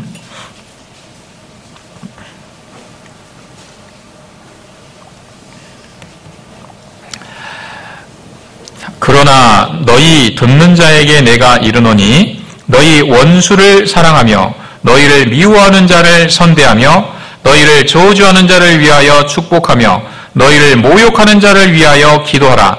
내 입뺨을 치는 자에게 저 뺨도 돌려대며 내 겉옷을 빼앗는 자에게 속옷도 금하지 말라. 무릇 내게 구하는 자에게 주며 내 것을 가져가는 자에게 다시 달라지 말며 남에게 대접을 받고자 하는 대로 너희도 남을 대접하라. 너희가 만일 너희를 사랑하는 자를 사랑하면 칭찬받을 것이 무엇이뇨? 죄인들도 사랑하는 자를 사랑하느니라. 너희가 만일 선대하는 자를 선대하면 칭찬받을 것이 무엇이뇨? 죄인들도 이렇게 하느니라. 너희가 받기를 바라고 사람들에게 빌리면 칭찬받을 것이 무엇이뇨? 죄인들도 의수히 받고자 하여 죄인에게 빌리느니라. 오직 너희는 원수를 사랑하고 선대하며 아무것도 바라지 말고 빌리라. 그리하면 너희 상이 클 것이요 지극히 높으신 이의 아들이 되리니 그는 은혜를 모르는 자와 악한 자에게도 인자로우시니라. 그랬죠? 자, 우리가 하는 사랑이 어떤 사랑이어야 되냐? 너희 아버지의 36절 제가 그거 안 읽었네요. 같이 한번 읽으시죠. 36절 너희 아버지의 자비하심 같이 너희도 자비하라 그랬죠. 너희 아버지의 자비하심 같이 하나님이 어떻게 자비하셨냐 그 말이에요. 자기한테 잘해주는 사람, 나한테 무슨 사랑을 준 사람, 은혜를 베풀어 준 사람.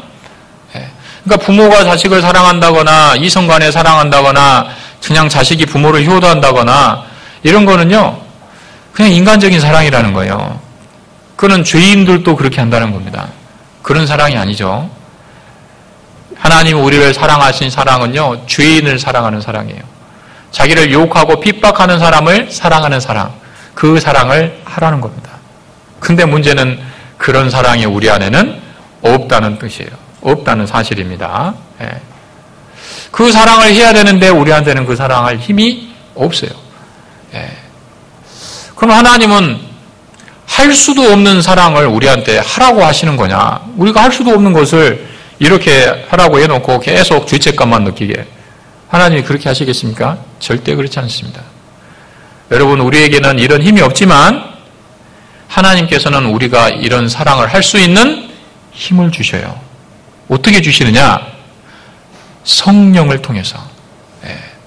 성령을 받으면요, 원래 아담의 후손으로 태어난 내 기본, 내 몸과 마음과 내 자체는요, 나라고 하는 사람 자체는 그런 사랑을 할 수 있는 힘이 없지만 구원을 받아서 하나님의 성령으로 우리가 충만해지게 되면 예수님이 하신 그 사랑, 또 우리한테 하라고 하신 이 사랑, 이런 사랑을 할 수 있는 힘이 우리한테 생긴다고 말이에요. 성령을 통해서 하나님이 그 사랑을 우리 안에 막 부어주셔요. 그 사랑을 할 수 있게. 다시 로마서 5장 가보시겠습니다. 로마서 5장 5절 말씀. 로마서 5장 5절. 거기 같이 한번 읽어보시죠. 소망이 부끄럽게 아니함은 우리에게 주신 성령으로 말미암아 하나님의 사랑이 우리 마음에 부은 바 됨이니. 그랬죠? 소망이 부끄럽게 아니함은 우리에게 주신 무엇으로 말미암합니까? 성령으로. 성령으로 말미암아 하나님의 사랑이 우리 마음에 부은 바 됨이니. 성령을 통해서 하나님의 사랑이 우리 마음속에 막 부어져야만 그 하나님의 사랑을 우리가 할 수 있다 그 말입니다. 여러분, 성령을 받을 때 그 사랑을 할 수 있는 겁니다. 또 성령으로 더 충만해져야 돼요. 그럴 때 이런 사랑을 할 수가 있어요. 예수님도 이 땅에 계실 때 그 원수 같은 사람들을 사랑하실 수 있는 그 힘이 어디서 나온 거냐면 예수님은 이 땅에 계실 때 늘 성령이 충만한 상태에 계셨거든요. 나사렛 예수에게 성령을 기름 붓듯 하셨다는 말씀이 있죠. 그 성령을 통해서 그 아가페의 사랑에 충만한 상태로 이 세상을 사셨던 겁니다. 주님이 십자가에 달려 돌아가실 때 그 남기신 말씀들이 있죠. 그 위에서 하신 말씀들. 예수님이 십자가 위에서 자기를 못 박아 죽이고 거기서도 막 욕하고 하는 그런 사람들 향해서 예수님이 뭐라고 하셨어요? 우리 같으면 뭐라고 하나님께 기도할까요? 우리가 이렇게 죽는데 나를 핍박하고 욕하는 사람 밑에 있어요. 하나님, 이 억울한 원수를 갚아주시옵소서. 그렇게 해야 되잖아요. 저놈들을 지금 당장 좀 벌 좀 해주십시오. 이렇게 해야 되잖아요. 그렇게 할 것 같죠? 근데 예수님이 어떻게 하셨습니까? 그 십자가에서 죽으시는 그 순간까지 아버지여 저들의 죄를 사하여 주시옵소서. 저희들은 자기들이 하는 일을 알지 못하나이다. 그 기도를 하시는 거예요. 원수를 사랑하는 거잖아요. 그 사랑의 힘이 어디서 나오냐 그 말입니다. 성령을 받아서 성령 충만한 상태에 있었기 때문에. 스데반도 비슷한 상황에서요. 예수님 비슷한 그 기도를 하는 것이 있죠. 돌에 맞아 죽는 그 순간에 스데반이 뭐라고 그랬어요? 아버지여 이 원수를 이렇게 한 것이 아니죠. 저들의 죄를 저들에게 돌리지 마옵소서 그랬잖아요. 용서해달라는 거예요. 자기를 핍박하고 자기를 돌로 쳐 죽이고 있는 그 사람들을요 위해서 기도한 거예요. 그런 사랑을 어떻게 할 수 있냐 그 말입니다. 스데반도 역시 성령이 충만한 상태예요. 성령의 힘으로 그렇게 하는 겁니다. 바울도 그랬어요. 바울도 보면요, 바울이 이제 해외 선교를 많이 했잖아요. 이방인들 가서 전도하면은 그 사람들이 구원을 많이 받습니다. 근데 정작 자기 동족들은 어때요? 말씀 배척했잖아요. 그래서 바울이요 전도를 막 해외에 나가서 했지만은 늘 마음속에 걸리는 게 있는 거예요. 이방인들은 전하면 저렇게 잘 구원을 받는데 정작 자기 동족들은 구원을 못 받는 겁니다. 우리도 보면은 친구들 이렇게 전도 잘 하시는데요. 동네 사람들. 진짜 가족 전도 안 되는 분 있죠. 그런 분들 가끔 있어요. 바울이 비슷한 심정이었을 거예요. 그래서 너무 답답해가지고 로마서 9장 10장에 보면은 내가 하나님 안에서 소원이 한 가지 있는데 이거는 내가 그리스도에게서 끊어질지라도 내가 원하는 바다. 이 말은 뭔 말이냐면 내가 대신 지옥 가고 그렇게 하더라도 그런 일이 있더라도 내가 원하는 바다. 그게 뭐였냐? 그것은 바로 내 동족이 구원을 받는 거다. 내가 대신 지옥 가고 그들이 구원을 받을 수 있다면 그렇게 운명을 맞바꿔서라도 그렇게 했으면 좋겠다. 그런 간절한 소원이 있었다. 그렇게 이야기했잖아요. 간절한 소원이 있었습니다. 근데 바울이 그렇게 해외 선교를 하는데 그 동족들이요 나가서 전도하면은 거기까지 쫓아와가지고 막 방해하고 핍박하고 그랬잖아요. 그런 사람들 보면 보통은 어떤 마음이 드는 것이 정상인 겁니까? 야, 내가 여기 왔는데 여기까지 따라와가지고 저렇게 방해를 하네. 하나님 하늘에서 번개를 내려가지고 저놈들을 당장 좀 어떻게 처치해 주십시오. 막 핍박하고 방해하고 그러면 막 미운 마음이 들잖아요. 진짜 보면요, 저도 이제 해외 한 6개월 정도 단기 선교 갔다 온 적이 있는데 진짜 해외에서 말 좀 전하기 쉽지 않잖아요. 근데 어떻게 해가지고 한 사람은 지금 말씀 듣게 하고 있는데 한 수요일이나 됐을까요? 그 사람한테 저 교회 나쁜 교회라고 가서 말씀 듣지 말으라고 막 이렇게 누가 또 한 거예요. 봤더니 누가 그러냐면 한국 사람이에요. 한국 사람.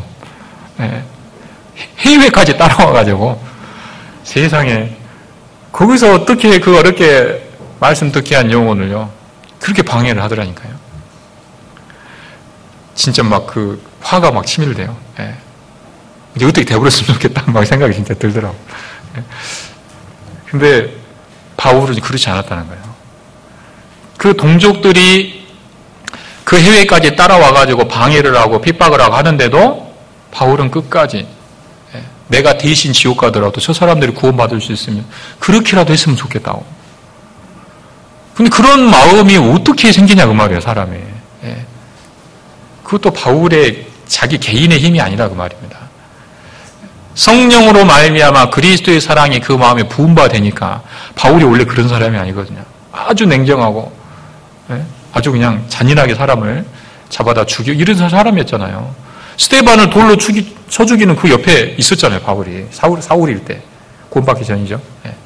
그랬던 사람인데 자기를 핍박하고 복음을 방해하는 그 사람들을 향해서 그런 마음을 가졌다는 거예요. 내가 대신 지옥 가더라도 저 사람 구원받으면 좋겠다고. 물론 이제 그건 불가능한 일이지만은요. 그런 간절함이 있었다는 거죠. 그거는 성령이 우리 마음에 들어올 때 이루어지는 일입니다. 그러니까 우리도 나는 진짜 마음이 진짜 사랑이 없어요. 저는 정말 마음이 좀 냉정해요. 이런 사람도요 희망을 가지세요. 나는 원래 그런 사람이지만 그리스도의 영, 성령이 우리 안에 들어오시면요, 사람이 바뀐다니까요. 그렇게 될 수 있다니까요. 제가 이 어떤 자매님 간증을 들었는데 이런 이야기 하시더라고요. 이분이 원래 구원받기 전에 남편하고 사이가 너무 안 좋은 분이었어요. 근데 제가 보니까 책임이 남편한테 있어요. 이분이, 남편이 너무 가정에 무관심한 분입니다. 늘 술 먹고 11시, 12시 날마다 그렇게 들어오고요. 애들이 학교를 들어가는지 졸업하는지 아무 관심도 없어요. 이 자매님은 결혼하고 나서 남편한테 생활비를 정기적으로 받아본 적이 없습니다. 그냥 자기 기분 내키면 좀 주고요. 아니 말아버리고. 월급이 얼마인지 정확히 몰라요. 자매님이. 수입이 한 달에 얼마 정도인지. 그래서 생활비 떨어지면 남편이 술 먹고 누워 자고 있으면요, 지갑에서 이제 생활비 얼마씩 빼서 쓰고, 얼마 빼간지도 몰라, 남편은 술 먹고. 관심도 없고요. 하여튼. 그래서 몇 년을 그렇게 산 거예요. 근데 나중에는 이제 어떻게 그렇게 삽니까? 그죠? 구원받기 전에 이제 도저히 이제 못 살겠다고, 나 이제 지구상에서 다시는 보고 싶지 않다. 얘들 보면서 참고 살았는데 폭발해버린 거예요. 그래서 짐을 싸가지고 친정을 갔습니다. 그래서 막 부글부글 하고 있는데 이제 안 산다고요. 갔는데 그 친정의 언니가 구원을 받은 분이에요. 근데 동생이 그렇게 해서 왔으니까 이제 복음을 이제 전한 겁니다. 그리고 이분이 마음이 이제 공고한 상태니까 좀 이 말씀을 잘 들은 거예요. 그랬더니 이제 구원을 딱 받았네요. 구원을 딱 받았어요. 근데 이 자매님은 그러는데요, 희한하더라는 거예요. 지구상에 다시는 보고 싶지 않은 그 남편이요, 불쌍해지더라는 거지. 그 영혼이 불쌍해지더라는 거예요. 아니, 이거를 전해줘야겠다는 생각이 들더라는 거예요. 자기도 어떻게 그런 생각을 하게 됐는지 모르겠다는 거예요. 그래서 너무 밉잖아요. 그래서 적극적으로 전도를 한 건 아닙니다. 그래서 그냥 한번 만나자고 해가지고요, 내가 언니 집에 가가지고 말씀을 듣고 구원이라는 걸 받았는데 그거 받으니까 너무 좋다. 당신도 한번 들어봤으면 좋겠다. 요 정도 한 거예요. 그리고 와버렸습니다. 그리고 가서 같이 가서 말씀을 듣는다 이렇게 한 것도 아니에요. 그런데 희한한 일이 벌어졌어요. 이 남편이요, 자기가 혼자 가서 말씀을 듣겠다는 생각을 한 거예요. 교회를 가고 싶더라는 거죠, 이분이. 이 경기도에 있던 그 자매님인데요. 그래서 이 남편이 혼자 교회에 가서 혼자, 좀 큰 교회인데, 큰 교회니까 누가 이제 왔는지는 잘 모르잖아요. 뒤에 이제 혼자 앉아서 말씀을 듣기 시작한 겁니다. 근데 말씀을 딱 듣다가 하나님 역사하신 거예요. 처음에 뒤에서 듣다가 조금씩 앞으로 온 거예요. 진짜 그 우리 집회 때 늘 하는 그런 이야기처럼. 그래서 마지막 날 딱 앞에서 말씀 듣다가 구원을 받은 겁니다. 그래서 이제 그 주일날 광고를 하잖아요. 아, 이번에 새로 오신 분들 환영한다고 일어서 보시라고 선물 하나씩 드리겠습니다. 일어섰어요. 아, 괜찮습니다. 앞으로 한번 나오실래요? 진짜 앞에까지 나왔습니다, 이분이. 나와가지고 자기 어디서 살고 어떻게 내가 말씀을 들었고 나 진짜 구원을 받았다고 간증한 거예요. 진짜 구원 받았어요. 놀라운 일이 벌어졌습니다. 그래서 이제 진짜 구원을 받으니까 이제 다시 이제 살아야 되잖아요, 그죠? 다시 합쳐가지고 이제 다른 시골로 가서 이렇게 원래 이제 이사를 할 계획이 있었는데 가서 이제 신앙생활을 시작하신 겁니다. 그런 일이 있더라니까요. 절대 이 지구상에서는 아마 다시는 안 봤을 거라는 거죠. 그런데 구원을 딱 받으니까 희한한 사람이 그 사람 불쌍하게 생각이 되더라는 거예요. 왜 그 사람이 생각이 난지 모르겠다는, 원수 같은 사람이. 참 희한한 일입니다. 그리고 이 자매님이 참 이게 그 하나님의 사랑이 참 그 안에 있다는 것이요. 이 남편이 워낙 세상에 나가 살다 보니까 구원을 받았는데요. 처음에 딱 교회에 오셨는데 진짜 저분이 구원받은 사람인가 생각될 정도 외모 자체가 완전히 좀 평범하지가 않습니다. 머리가 막 노랗게 물들어 있고 말도 막 무뚝뚝하게 하고 그냥 봐가지고 구원받은 사람인지 잘 모르겠어요. 교제도 잘 안 나오려고 그러고 이제 사람들하고 어울리는 거 되게 싫어요. 근데 주일하고 수요일 전도 집회 이제 잘 나옵니다. 근데 그러다 형제님들이 교제에 붙여보려고 집 앞에 이제 딱 안 나오니까 퇴근할 때까지 기다렸다가 잠보고 하는 거죠. 딱 오면 바로 이제 차에 태워가지고 교제 모시고 오려고. 그런 것도 여러 번 해보고. 근데 잘 안 돼요. 몇 달 그렇게 하니까 이제 본인이 안 하려고 그러면 좀 이제 지치잖아요, 옆에서. 수근수근 합니다. 저분이 말씀은 들어 나오는데 교제 안 나오고 하는 거 저런 거 보니까 혹시 구원 아닌 거 아니냐? 수근수근해요. 근데 이 자매님이요. 이렇게 이야기하시더라고요. 씩 웃으면서 우리 형제 보시니까 답답하시죠? 저도 답답한데 그런데요. 저는 우리 형제가 주일날 11시에 강당에 와서 말씀 듣는 것이 저는 기적이라고 생각한다고 그러는 거예요. 절대 11시에 구원 안 받았으면 여기 와서 앉아있을 사람이 아니라는 거죠. 이분은 평생을 같이 살아서 이 남편이 어떤 사람인지 알잖아요. 저 안에 생명이 안 들어갔으면 절대 저렇게 안 한다는 거예요. 나는 기적이라고 생각한다고. 조금만 기다려 주십시오. 다른 사람은 다 아니라고 그러는데, 아닌 것 같다고 그러는데요. 이분은 확고하더라고요. 참. 그 강박한 남편, 변화가 더딘 남편을요, 믿고 기다려 주더라니까요. 진짜, 근데요, 이번에 한 생명이 들어간 것 같아요. 6개월 지나, 1년 지나, 이제 시간이 가니까, 사람이 바뀌더라니까요. 일단 머리가 까매졌어요, 머리가. 첫 번째 변화. 머리가 까매지고, 그 다음에 이제 교제도 한 번씩 나오기 시작하고요. 지금 이제 그러고 나서 거의 한 7, 8년 된 것 같습니다. 이제는 교회에서 직분도 맡아가지고 봉사도 하시고, 지금은 그런 모습이 이제 거의 없어요, 자네. 그런 일들이 있습니다. 지구상에서 다시는 마주치고 싶지 않았던 그 남편한테 복음을 전하고 싶고, 또 그렇게 변화가 더딘데도 끝까지 믿어주고 기다려주고 기도해주고, 그런 마음이 어디서 나오냐는 거예요. 미워 죽겠는데.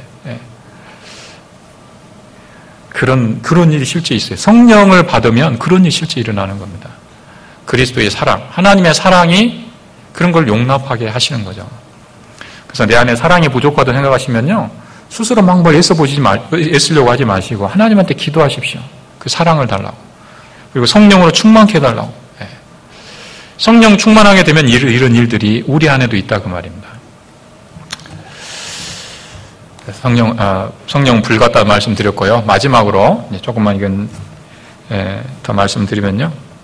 성령은 불같은데 불의 특징은 어떤 장애물도 불이 타는 것을 막을 수가 없잖아요. 산불이 나면요, 이거 그냥 놔두면 쫙 주변이 다 이제 타는 겁니다. 어떤 장애물도 불이 타는 것을 막을 수는 없어요. 자, 이거는 성령을 받은 사람 속에 나타나는 뜨거운 열정을 상징한다고 할 수 있습니다. 뜨거운 열정. 아무리 큰 장애물이 있어도요, 성령을 받고 성령 충만한 상태가 되면 그 장애물을 뛰어넘습니다.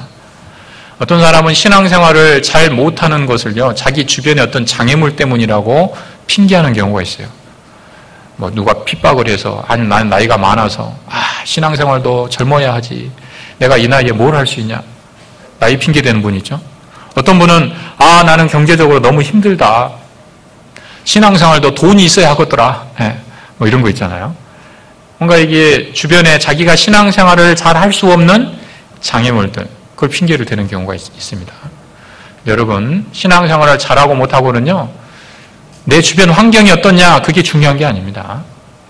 내 안에 성령이 있느냐, 그리고 성령 충만한 상태가 되어 있느냐, 이게 관건이라는 거예요. 내 안에 성령이 계시고 내가 성령 충만하기만 하다면 어떤 장애물도 다 뛰어넘을 수 있어요. 그 성령을 통해서 하나님이 열정을 주시거든요. 열정이라는 단어 아시죠? 열정이 영어로 패션인데요. P-A-S-S-I-O-N. 근데 여러분, 열정이란 단어가 고난이라는 의미로 쓰인다는 것도 아십니까? 고난. 우리가 전도집회 때 예수님 돌아가시는 동영상 보죠. 그게 영화의 제목 그 한 장면이잖아요. 그 영화 제목이 뭔지 아십니까? 패션 오브 크라이스트입니다. 패션 오브 크라이스트. 예수님의 패션. 거기서는 열정이란 말이 아니고 고난이란 뜻이에요. 예수님의 순한 고난.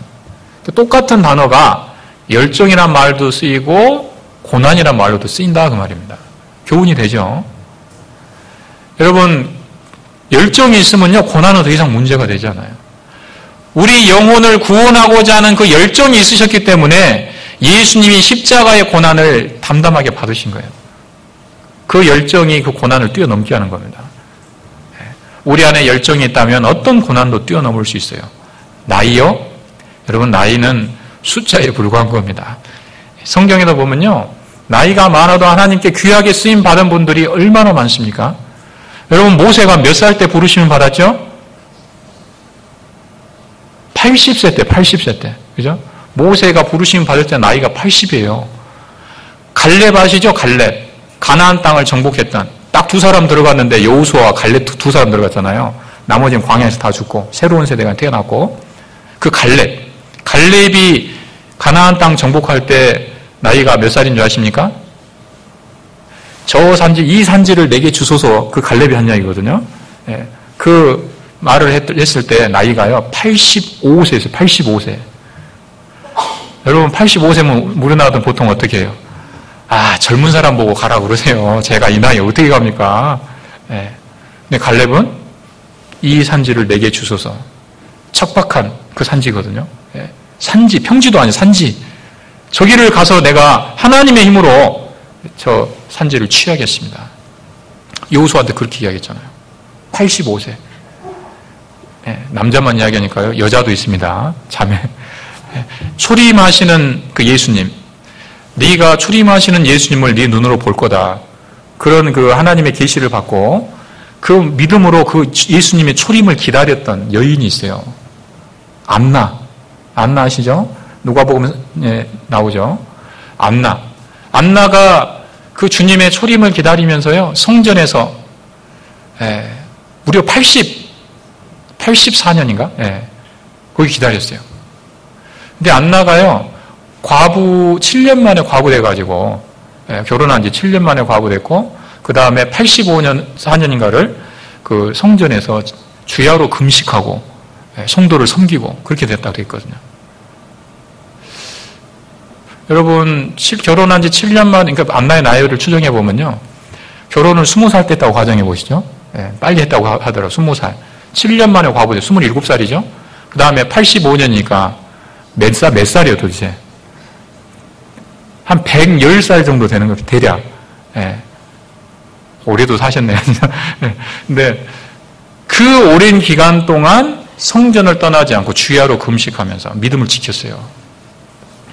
여러분, 그러니까 이런 거 보면요, 나이는 진짜 숫자에 불과한 겁니다. 나이 때문에 못하는 게 아니에요.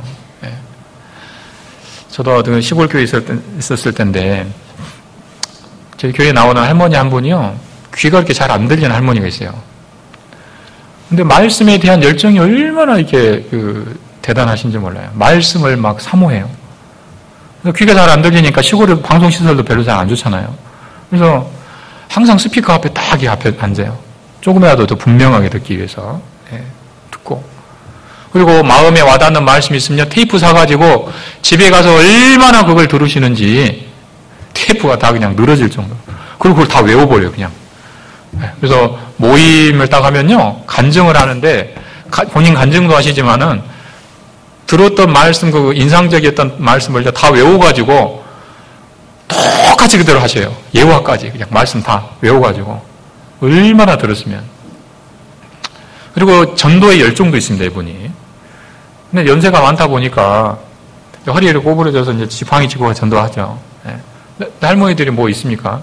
집에 고구마 삶고 감자 삶고 해가지고 검정 봉지에다 넣어가지고 주면서 이번에 집회 있으니까 와보라고 이렇게 막 돌아다니면서 하시는 거예요, 전도를. 그럼 모시고 옵니다. 근데 어떤 분은 모시고 왔는데요, 너무 연로한 분을 모시고 오셨어요. 그래서 말씀 듣다가요, 막 불안해, 주변 사람들이. 말씀 듣다가 잘못하면 돌아가시게 생겼네. 그래가지고 한 이틀 전하다가요, 개인적으로 이제 가가지고, 어머니 제가 대구로 갈게요, 대구로. 상담해드리러 대구로 제가 가겠습니다. 여기 오신다고 너무 힘드시니까 대구로 이제 가서 전해드리겠다고. 그렇게 한 적도 있는데, 어떻게든 집회 때 한 분이라도 더 모시고 싶은 그 마음이 있는 거예요. 그 보면요. 나이가 그게 중요한 문제가 아닙니다. 나이가 많다고 신앙생활 못하는 게 아니에요. 오히려 더 열정적인 분들 많습니다. 예. 돈? 예. 여러분, 돈이 또 문제가 아닙니다. 돈이 문제가 아니라 열정이 있다면 그걸 다 뛰어넘어요. 예. 성경에 이 헌금에 관한, 하나님께 드리는 헌신에 관한 그런 그 이야기들이 많이 나오죠. 예. 근데 보세요. 어떤 사람 이야기가 나와요? 막 돈 많고 부자고 이런 사람 나옵니까? 그게 아니죠. 정말 힘들고 어렵고 궁핍한 가운데, 예. 그 자기의 남은 그 마지막, 예. 그 남은 것을요, 주님을 위해서 드린 그런 사람의 이야기가 나오잖아요. 그리고 하나님이 그것을 또 그 삶을 지켜주시고, 그런 이야기들 나오지 않습니까? 사르밧 과부 이야기. 예. 마지막 남은 곡식하고 기름으로 음식 만들어 해먹고 그냥 죽으려고 자기 자식하고요. 마지막 최후의 만찬을 만들려고 하는 찰나에 엘리야가 와가지고 그걸 나를 위해서 만들라고 음식을. 예. 저도 전도인이지만 그런 이야기 못할 것 같은데 저는 그런 집에 가가지고. 예. 근데 엘리야가 분명하게 이야기하죠. 그렇게 하면 하나님이 당신의 삶을 지켜주실 거다고 약속의 말씀을 줍니다. 그 여인이 그 이야기를 듣고 다 결단하잖아요. 네, 제가 그렇게 하겠습니다. 그 다음에 어떻게 됐습니까? 지켜주시죠. 네. 기근 때 다 굶어 죽었어도요, 이 여인의 집에는 곡식가루와 기름이 그치질 않았거든요. 네, 살아남은 겁니다. 또 과부의 두 렙돈 이야기, 네. 또 마리아가 깬 옥합 이야기도 마찬가지죠. 예. 1년치 연봉 300데나리온. 예. 그 옥합을 깨가지고요 주님을 섬겼잖아요. 예. 그런 이야기도 기록되어 있지 않습니까? 정말 주님을 위해서 헌신하는 분들 보면요, 여유 있고 막 이렇게 뭐가 많아가지고 주님께 드리는 게 아니에요. 건축할 때 보세요. 자, 오늘 아침에 제가 교제하다 보니까 곧 건축 계획이 있으시더라고요. 예. 여러분, 건축할 때 헌금하는 분들 보세요. 제가 대부분 보면요, 막 여유 있고 이런 분들이요, 더 할 수 있을 것 같은데, 진짜 좀 막 문제가 될 정도로 그런 분들도 계시더라고요. 너무 인색해. 그런 분도 계시고, 전혀 생각하지 못했던 분이요, 야, 진짜 대단하다. 그 옥합을 막 깨는 분들이 있거든요. 그런 이야기들이 건축한 교회들 가보면 있습니다. 예. 어떤 교회는 할머니가요, 교회가 어려워졌다 그러니까 막 폐물 같은 거 모아놓은 거 있죠. 예. 그거를 주일 아침에 헌금통에다 막 넣으려고요. 이렇게 가난한 할머니가. 그 모아가지고 이렇게 헌금하려고 했다라는 것이 주변에 또 알려져가지고 격동이 되고, 예. 그런 일도 있었고요. 어떤 데는요, 교회를 딱 건축을 하는데 건축하다 보면 보통 생각했던 것보다 많이 들어가거든요. 예, 또 예상하지 못했던 일들이 벌어지고, 그러다 보니까 건물은 딱 지었는데 딱 헌금이 떨어져 버린 거예요. 의자도 없고 피아노도 없고 뭐 방송시설 하나도 안 돼 있는데요. 허리띠를 형제 자매들 졸라맬 대로 졸라매가지고 더 이상 나올 데는 없는데 건물 껍데기만 있고 아무것도 없는 거예요. 예. 이제 암담한 거죠. 예. 그런 이야기를 광고를 쫙 한 겁니다. 그리고 그때 아주 좋은 조건에 이런 의자나 이런 모든 집기류, 어느 교회 하나가 이제 문을 닫는 교회가 있어서, 근데 시작한 지 얼마 안 된 교회입니다. 우리 교회 말고 다른 이제 교회당 쓰던 곳인데, 좋은 이제 얼마 안 된 좋은 곳이 나왔어요. 근데 우리가 원래 새 걸 살려면 필요한 거에 한 4분의 1만 있으면 되겠어요. 예. 거의 새 거나 마찬가지인데. 피아노도 있고 뭐 방송실 다 있는데, 그런 좋은 기회가 왔는데 4분의 1이 아니라 10분의 1이라도요 지금 교회 통장에 돈 몇만 원도 없는데 그게 뭔 소용이냐 그 말이죠. 지금 상황이 이렇습니다. 형제 자매님들 같이 기도합시다. 딱 그렇게 이제 목사님 이야기하신 거죠. 근데 그 이야기를 듣고 할머니 한 분, 여기 이번에도 주인공은 할머니예요. 네. 할머니들의 신앙을 응원합니다. 네. 이분이 탁 말씀 끝나고요, 집무실을 찾아오신 거예요. 탁탁탁. 이분이 누구냐면 할아버지가 너무 핍박을 해가지고 교회도 몰래 나오는 분이에요. 수양에 한번 갔다 왔다가 이혼당할 뻔한 분입니다. 네? 할아버지가 보통 분이 아니에요. 막 키도 엄청 크고요. 무섭게 생겼어요, 할아버지가. 할머니는 조그마신데. 얼마나 평생을 그러고 사신 거죠. 근데 믿음으로 이제 몰래 교회 나오는데 한번 수양회 갔다가 집에 쫓겨나가지고요. 우리 구역장님 댁에 한 일주일씩 있고 막 그랬거든요. 그런 분인데 이분이 집무실에 들어오셔가지고 통장 하나를 딱 내놓으시는 거예요. 내가 할아버지 눈치 보느라고 이걸 작정을 해야 되는데 이분이 이제 미처 못한 거예요. 그래고 도저히 안 되겠다고 이거 딱 들고 나오신 거예요. 이게 뭐냐면 할아버지 몰래 2만 원, 3만 원 이렇게 매달 모아가지고요.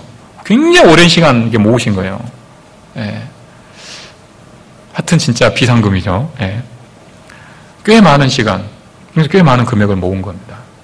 이거를 건축하는데 보태 쓰시면 좋겠다고 딱 놓고 가신 거예요. 근데 나중에 그 잔액이 얼마인지 또 확인해 보니까요. 그 집규를 사는데 필요한 돈이죠.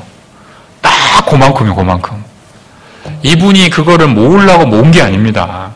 몇 년 모으다 보니까 딱 거기까지 온 거예요. 근데 이거 얼마라고 말한 것도 아닌데 이분이 그거 헌금을 딱 했는데 딱 그만큼인 거죠. 그래가지고 입당했다니까요. 예, 마무리해가지고요. 그런 일도 있었습니다. 하여튼 이 교회마다요, 특히 건축할 때 보면 제일 많이 희생하시잖아요. 예, 기도도 많이 하고.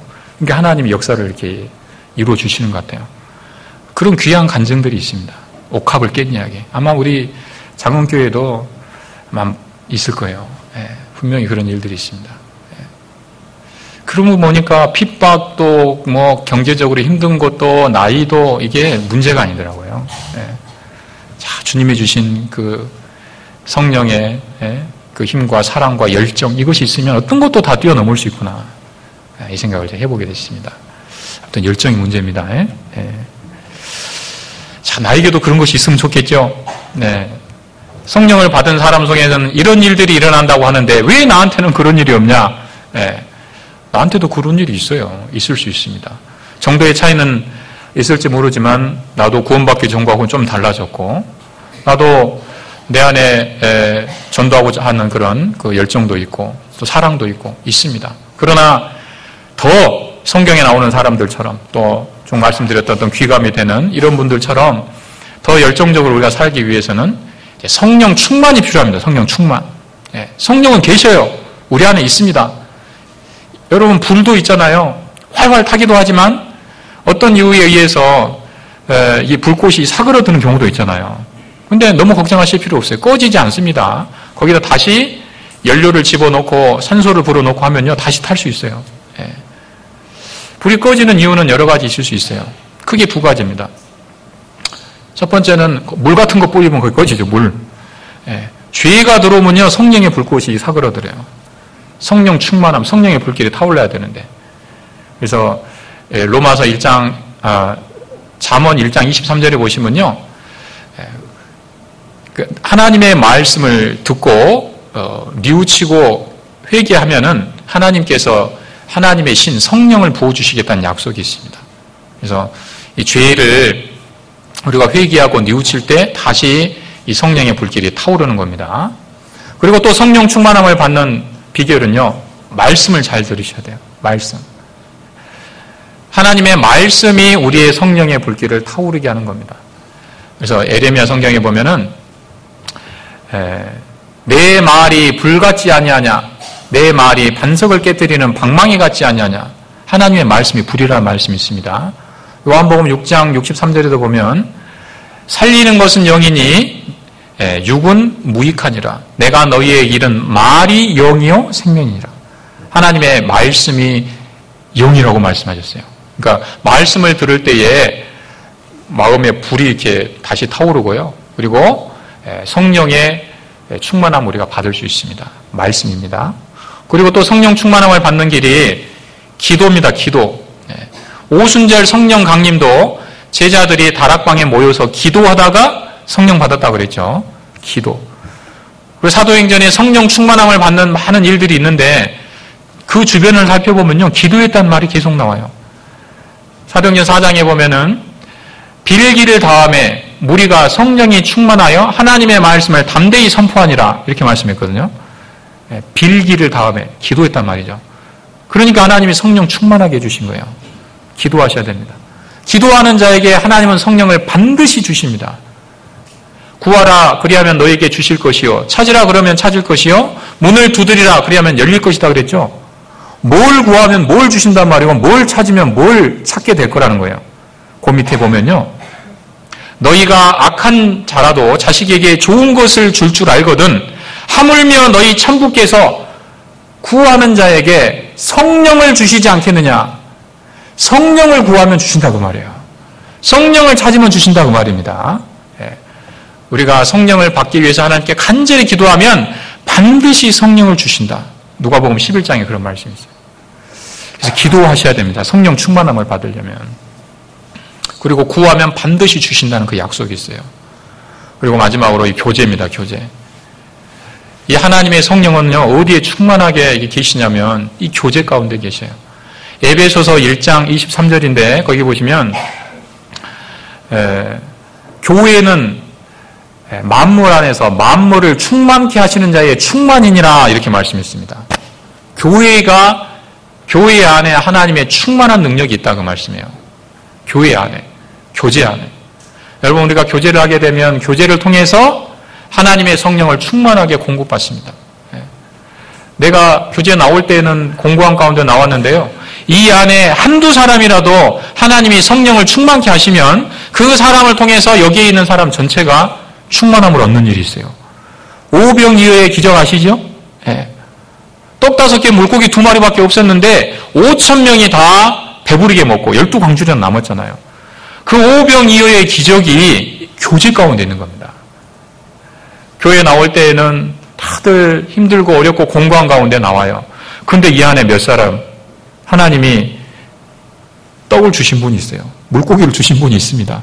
그분이 그 도시락을 가지고 나와서요. 모두의 같은데 딱 간증을 해요. 하나님이 나를 통해서 이렇게 역사를 하셨습니다. 이렇게 은혜를 주셨습니다.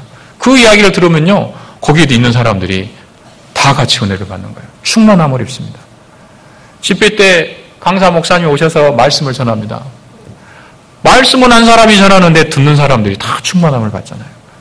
교회 안에 하나님의 충만한 능력이 있어요. 여기 붙어 있어야 됩니다. 그러니까 계속 교제에 참석하시다 보면 하나님이 우리에게 은혜를 주시고 뭔가 도전을 주시고요. 하고자 할 수 있는 힘을 주셔요. 그렇게 해서 우리가 충만하게 되면 우리도 성령을 받은 사람 속에 나타나는 그런 일들, 강한 바람, 또 급한 바람, 또 따뜻하고 모든 것을 다 불태울 수 있는 열정, 그런 것이 우리 안에도 생기게 되는 것이죠. 제가 다 성령 충만함으로 또 힘있게 살아가는 우리가 됐으면 좋겠습니다. 기도하고 마치겠습니다.